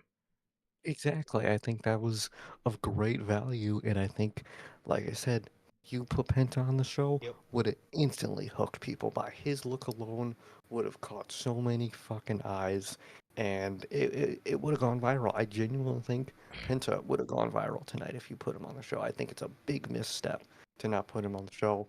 And even with like the women's stuff, I would have swapped women's title for the women's IC. Would have had Becky show up. I think that would have been a better moment. Yeah. And I think that middle of the show could have used a lot more of value than I get their mentality of what they did, but I think they misstepped. And I think showing the future would have been more valuable than just showing celebrities. Yeah, too. And again, I'm gonna go back to the name I had just mentioned, Braun Come on. Breaker not being on the Yes. show. Sir K Bring talked it. about things going viral. You don't think that That spear. do yes, you don't think people getting to see his speed wouldn't have been Mhm. such an eye catch, like, whoa, who is this dude, with the way he moves and just what he does, and obviously the big one is the spear. You don't think that would have caught the attention of so many people to the point where people would have been like, whoa, who the fuck is that guy? um Even not even a match, but like him going to attack someone in the ring, that alone would have been yeah, perfect. He gets his speed in. I've seen the way he jumps that barricade, bro. Just floats over it. yeah, That he shit doesn't even went touch it. crazy. He doesn't touch it at all, and he would have speared the fuck out of somebody. Would have went viral. Penta, guarantee telling you, he would have went viral. I think it was a misstep for that middle of the show. I think it was. No, 100%, bro, 100%. Yeah, dude, but yeah, like I said, man, there was no Becky Lynch, there was no Shawn Michaels, no Pentagon, no Stone Cold Steve Austin. And I'm not bringing that up to say, the was show bad. sucked without him. I'm just saying, No, I just wanted to give a list of people we heard we were going to see but didn't see. But nonetheless, it was still a very solid show. Like I said, a couple things I would have done differently, but overall, I did enjoy myself, and I love tribal combat. It was certainly better than the last tribal combat we seen with Roman and Jay. But um, this tribal combat was awesome, great near falls, and Solo is a star. And the CM Punk and Roman Reigns, or the CM Punk and Seth Rollins stuff, I thought they did amazing with. Now next week they did announce a couple things. They did announce a couple things next week. They announced the women's tournament finals, so we're getting Lyra and Dakota next week. We're getting a street fight with Finn Balor, and you guys are going to get to hear us for the first time, Raw on Netflix, talk about Damian Priest. I'm glad you fucking kept him off the show. You got some oh clicks thank off. God. Um, Like, we're getting Sheamus and Ludwig Kaiser. So I'm going to get to see on the show. As my headphones almost go flying off my fucking head. I love that intro. And and we're going to get to see Chad Gable versus the mystery luchador, probably the Beast Mordas. If I'm guessing somebody who's going to show up, it's probably going to be Mordas. But speaking of the transfer window, I'm assuming Gable leaves SmackDown after this loss, which hopefully we get some sort of indication on this transfer window then, but that remains to be seen. Exactly. I hope we get to see information on that and all that, man. But overall, tonight, I would say was good. There was stuff I would have done differently. Obviously, we talked about it. But overall, I did enjoy the night, and I think it was an overall success. Um, and I had fun tonight. Me too, bro. Me too. And that is everything here today for your first episode of Raw on Netflix Unscripted. This has been episode 229. Thank you guys so very much for coming out and showing love. Hunter, my friend, always great to hear from you, man. Always great to hear from you. Hope Really? college is going well and hope you're staying stress free. Ajax, thank you for joining us, man. Nathan, Johnny Lance, my man Gotti, and my brother Duan, thank you so much for joining us. And thank you guys so much across the board. This has been a great stream talking about one of the most hyped up episodes of Monday Night Raw that I've seen in my lifetime. Thank you guys for an amazing stream and an amazing night as always. Truly. Thank you, guys. And yeah, man, that is going to do it for this edition of the Notorious Heels podcast. It's going to do it for another edition of NHP Unscripted. Thank you guys so very much for joining us here today on this episode, man. And with that, it has been always a pleasure for Johnny. And that's okay. And that is going to do it for this edition of Unscripted. Thank you guys so very much. This has been episode 229, the first episode of Raw on Netflix. Thank you guys so very much. Please like, comment, and subscribe, and we will see you all on Friday with the news. Peace.